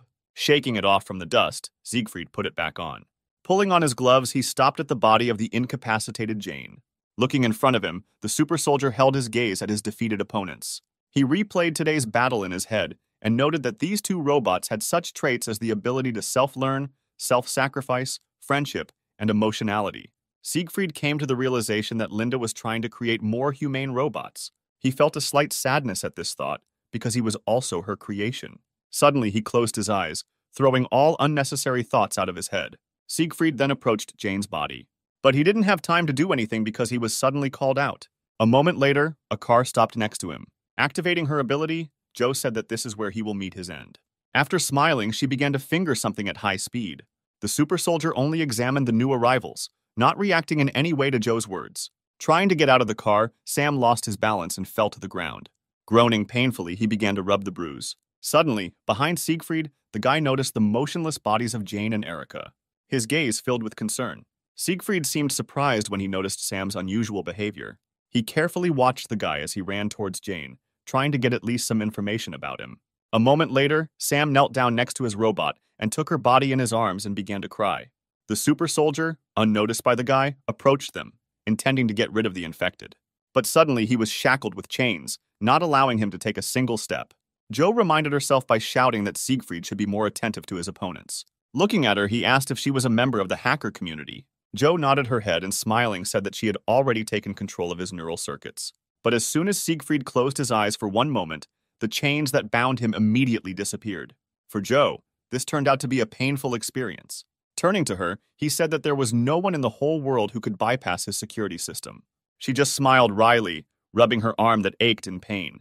The super soldier explained that every level of his system was protected by the Good Witch. Joe shouted that even in this case, he could not interfere with the reunion of Sam and his robot like that. She had already guessed that his mission was not to destroy them. Joe justified her assumption by the fact that when Erica aimed at him, he immediately stopped her. Also with Jane, they fought a fierce battle, but then he increased his strength and defeated her in just one movement. She said that if he didn't hold back, he could have defeated both of them instantly. But he was deliberately hiding her. Everyone knows that robots don't need to fight so ineffectively without any special reason. Based on this, Joe assumed that all this time Siegfried had been collecting data on Jane, who had transformed in a very strange way. Jumping out of the car, she said that most likely he was also tasked with destroying her after receiving the data. But fortunately for her, it did not seem at all like he intended to do this. She was sure that if this were not so, the super soldier would have destroyed her long ago instead of listening to her long speeches. Closing his eyes, he confirmed her guesses, adding that the president had added a few more conditions to him. After that, Siegfried turned to her, saying that his mission was completed and he could return back. Jane took out salt and showered it on the super soldier standing in front of her, telling him to leave this place as soon as possible. When Siegfried said that even if he let them go today, Joe should not relax, she looked at him with incomprehension. He explained that when he fights robots, an electromagnetic pulse is automatically emitted during his attacks. Looking at Jane, Siegfried said that although he did not attack her core directly, his electromagnetic blasts themselves caused a sufficient amount of damage. Joe's eyes widened in horror when she heard that he himself was not sure whether the core could be restored after something like this. Turning around, Siegfried said that since Jane and Erica were incapacitated, their further fate was not his concern.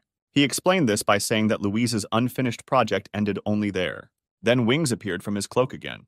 Sam hugged Jane tighter and looked at the super soldier angrily. Siegfried noticed the gaze directed at him and turned his attention to the boy. Looking closer, he noticed that he looked familiar. The super soldier remembered that Louise had a locket with a photo of a boy who looked like Sam. Afterwards, he lost interest in the guy. The next moment, Joe watched as Siegfried soared into the sky. She watched and shouted after him so that he would never come back here again.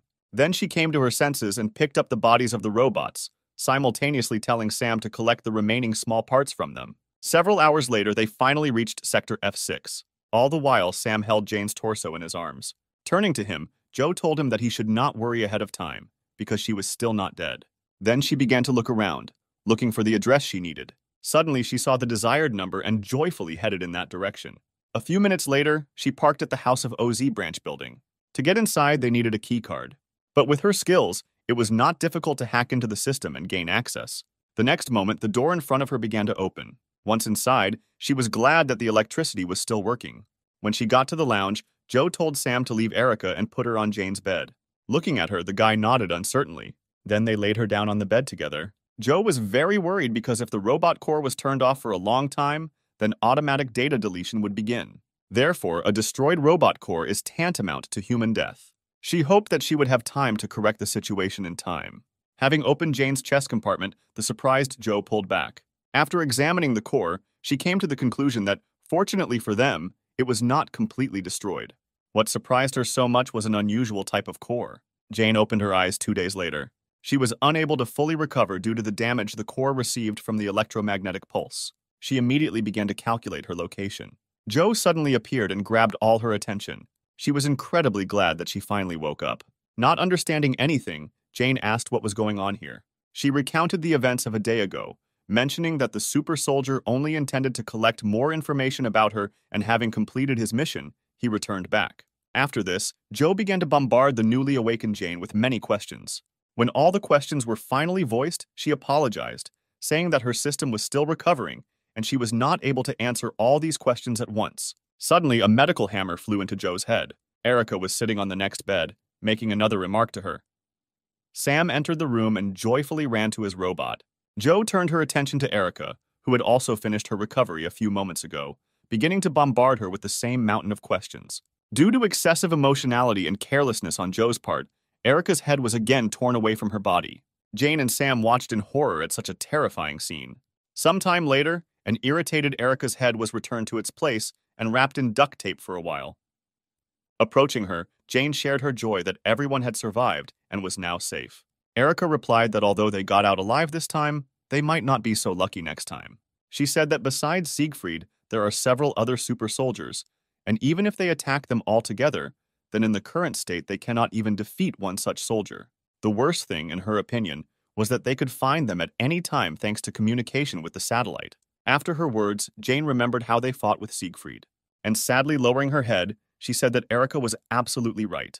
Suddenly, Joe grabbed the hem of her dress. She asked when they would finally decide to answer her questions. Jane smiled, saying that she would definitely tell her everything.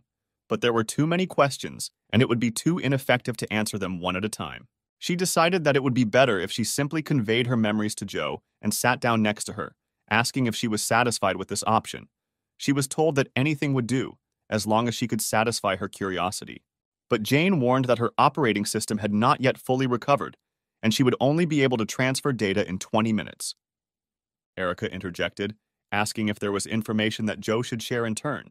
She recalled that while on the road, they raised the question that the president could be the one who caused the epidemic. She already had an assumption that all these days, while they were recovering, Joe was not sitting idle, but was looking for evidence of this theory. Smiling, she nodded, telling everyone to follow her. And a few minutes later, they were walking down the long corridor of the research center, following Joe. Suddenly, something behind the glass caught Sam's attention. He stopped and tried to say something, looking into the adjacent room through the glass. Jane noticed this and also stopped. Approaching the glass, she realized what exactly caused such a reaction from her master and called Erica. She approached in the same way and froze, looking through the glass in bewilderment. In the adjacent room, there were several dozen models of military robots. Joe explained that this place used to be a laboratory for one of the branches of the House of OZ, usually where the latest and improved research products were produced. Turning to her companions, she said that robots were also created here. Looking at all this, Jane asked why there were so many robots left here. Smiling, Joe replied that they should have already figured everything out on their own. She began to explain that in 1941, the world was united under the military might of the Third Empire. But during the revolution, the dictator was executed and the Third Empire collapsed. After this, a world coalition government was created to prevent the re-establishment of dictatorship. But at the same time, rebels appeared who demanded independence. They organized wars with UN forces, then more than 1,000 government soldiers were killed. After the destruction of one of the largest sectors, in order to prevent as many military deaths as possible, a project to create military robots was launched, and 2 years later it was presented to society. Joe said that the main reason robots exist is to fight in wars instead of humans. She then asked if they had ever heard of robots being involved in battles before the virus. Jane replied that even checking records from 12 years ago, nothing of the kind had happened, Joe confirmed, saying that the robots created were just failures that never saw action in battle, according to official documents. She explained that military-style robots have outdated bodies that consume fuel, unlike modern robots that get power from the energy they generate. But due to the presence of artificial intelligence, using them in a real battle would be too stupid, because one of the main laws prohibits robots from attacking people. Also, their neural network protection is too weak and can be easily hacked, making such a robot completely useless. But for some unknown reason, the president created more than 5 million copies of such a useless model. Erica suggested that in the process of troubleshooting their malfunctions, a catastrophe with a virus could have occurred and their production was stopped. Joe replied that this option was possible. She then shared the results of her research, during which she scanned more than 300 robots she encountered on her way here. She learned that the production date showed that production had been completed for quite some time, but she could not find a system update log or anything else. Joe assumed it was because all these military robots for the president weren't a failure at all. Then she asked a tricky question. To fight against whom were military robots created that cannot even fight against humans? When Jane wanted to express her guess, Joe interrupted her, saying that so far it had been a pretty reasonable story. Approaching the door, she asked if they were ready to see the moment in which this story intersects with reality. The door to the room that contained all the answers opened terribly slowly, causing tension from waiting for so long. When the door finally opened, Joe pointed to an old computer in the middle of the room that had been used by researchers 12 years ago. That evening at the presidential palace, Siegfried gave the president a recording of his fight with Jane. Bishop was currently looking at the part where Siegfried suggested that this robot was one of Louise's unfinished works. The man peered carefully at the image. When he heard that Louise had already left this world, he closed his eyes, frowning. At this point, Bishop turned off the video. Turning around in his chair, Siegfried said that he had another report. He reported that Jane's team was currently spotted in the old branch of the House of OZ in Sector F6. The super soldier clarified that this was a laboratory where secret military robots were being developed, and if they are not careful, the truth about the virus could be revealed. Bishop replied that he didn't care because the Venus Project had already started anyway.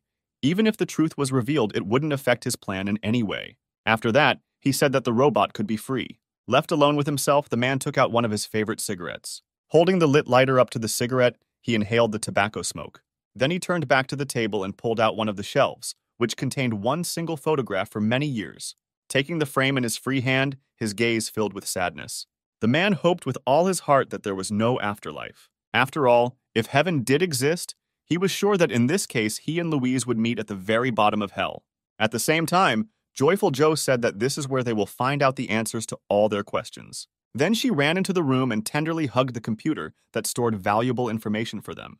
Approaching him, Erica could not believe that this computer, storing such important data, was just abandoned here. Joe said that in contrast to careful server management, people might forget about an old computer hidden in a warehouse like this, which worked to their advantage. Having found the necessary file, she asked if everyone was ready to discover the truth. Having received everyone's consent, she unpaused the recording.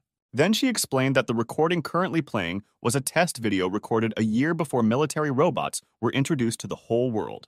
Erica and Jane couldn't believe what was happening on the tape.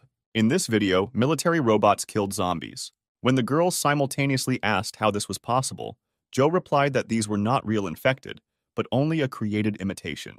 Erica was surprised because their appearance and behavior are exactly the same as those of the infected. Smiling, Joe asked if Clarice had mentioned that it was impossible to create an artificial virus. She might agree with this statement, but the top government knew about the approach of this virus at least 13 years before its appearance. Joe summarized that the robots were created from the very beginning to fight the infected, but they did not yet know exactly when the first outbreak would occur, so they created the robots in advance to be prepared.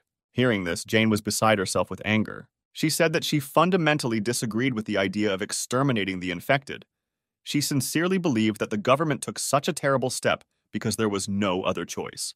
But as it turned out, to her great horror, they deliberately ignored the fact that billions of people would be infected and destroyed.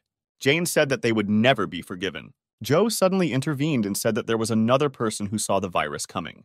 Turning, she pointed at Jane, saying that it was the man who had remade her. Hearing this statement, Jane was confused.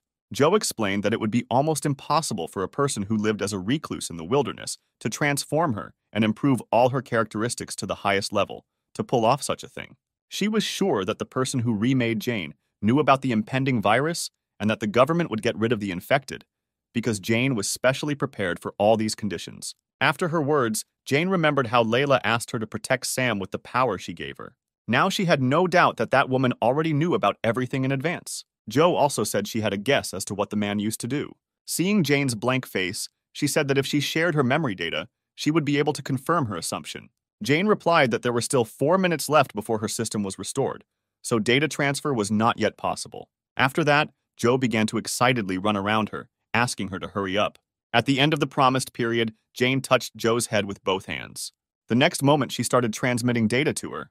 Suddenly, images of Jane's past began to flash before her eyes, starting with her very first meeting with Sam. After she saw the memories associated with Louise, assessing her skills, Joe said that it would be very difficult for her master to reach her level. Suddenly, analyzing the facts she knows about this man, such as retirement, old age, virus prediction, and incredible abilities in the field of programming and engineering, she finally realized what Louise's true identity was. At the same moment, Jane pulled away from Joe, saying that the data transfer was completed. Embarrassed, she asked to ignore everything personal. But to her surprise, Joe started talking about breaking the law. She repeated that the second paragraph of the first article had been violated, which stated that the robot should not receive data relating to a person whose data is designated as top secret. Hearing this, the others were seriously frightened and surrounded their friend. Joe did not react to their words, but only repeated that due to violation of the law, all her data must be erased. A few moments later, the forced data wipe began. Jane tried her best to reach her, but she still did not react to the words. Erica said that she was not responding to them at all, and that they urgently needed to take her to the repair room. Jane immediately picked Joe up in her arms and headed into the indicated room. She froze when she heard that the data destruction was 98% complete. Erica reminded them that they should hurry up or the system could be completely destroyed. But suddenly, Joe's hidden code was activated. After this, her body was engulfed in a bright glow. The Cheshire Cat's security system froze the code prescribing the second paragraph of the first article of the law, after which data recovery began. Erica did not understand at all what was happening now, but Jane assumed that Joe was now recovering. A few moments later, she opened her eyes. When she regained her ability to speak, she admitted that she thought that she would die a little longer. When the data was analyzed, Joe determined that 0.7% of the data had been lost. Afterwards, she asked Erica what exactly she said while she was passed out. She replied that she mentioned the first article and the second point. Hearing this, Joe again had a complete picture of who Louise was in the past. Smiling joyfully, she cried out that now everything fell into place. Then she turned excitedly to Jane. Taking her by the shoulders, Joe said that the man who remade her was truly incredible. Pointing to herself, she said that Louise was her mother. Jane looked at her in bewilderment. She asked Joe what exactly she meant. Erica said that her artificial intelligence was damaged. Erica then patted the chair, asking Joe to sit on it for an examination, but she just laughed, saying that she was fine. Joe pointed to Jane, saying that Louise was her mother too. Turning her attention to Erica, she said that her mother did the same. Pointing at Sam, she said that this person was definitely not his mother. Joe explained that Louise was a member of Team OZ and is the mother of all robots. Jane asked what the OZ team was like. Erica admitted that she was also hearing about this for the first time. Joe explained that in the 50s, a group of OZ was created, consisting of brilliant scientists, programmers, and engineers. They were the ones who developed artificial intelligence robots. From laws and a self-healing core, right up to a central database that contains information from all over the world. All this was developed by the OZ team. Turning to Sam, Jane admitted that she had no idea that Louise was such an incredible person. Suddenly, Eliza intervened in the conversation, saying that something here still didn't add up. She said that robots were considered the best invention of the 20th century, and it was included in the Fourth Industrial Revolution. Those who made such an achievement should have been registered in the Biographical Dictionary. But Eliza couldn't find any articles about it, let alone a dictionary, so the story she was told couldn't be true. Sighing, Joe replied that all information about these people had been deliberately erased. It was made as if these people had never existed before, eliminating even the slightest mention of their names anywhere. She said that in 1958, they began to actively register citizens through the network. At the same time, they did not make any records about the birth of these people, their academic background, achievements, and everything else. Even all written records were destroyed, leaving not even a shred of information. Finally, in 1962, when the robots were launched, many journalists appeared looking for information about the developers, but the secret police denied and destroyed all the information. That is why a hidden rule was created, not announced by the government. Jane asked why these people were treated so unfairly, but Jo threw up her hands, saying that she did not know. But she said that thanks to Jane, they had a clue. Jo said at least one of the group members knew about the virus in advance. Suddenly, Erica had another question.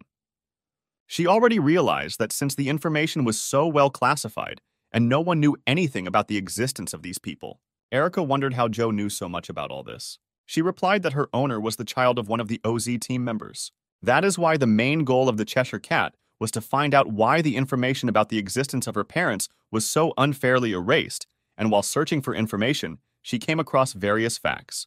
Turning to Jane, Jo said that she was a custom model that her master had been looking for a very long time. She admitted that she thought that their paths would quickly diverge, but now, Jo is sure that she will remain by her side until she reveals all the secrets. Jane, smiling, replied that she would be all for it. Afterwards, Jo patted Sam on the head, saying that they would not part with him anytime soon. Among their group, only Erica was unhappy about the fact that she would continue to have to endure Jo's terrible character. The next morning, it was decided to go to the Zero Sector. Jo and Sam were full of enthusiasm to continue their journey.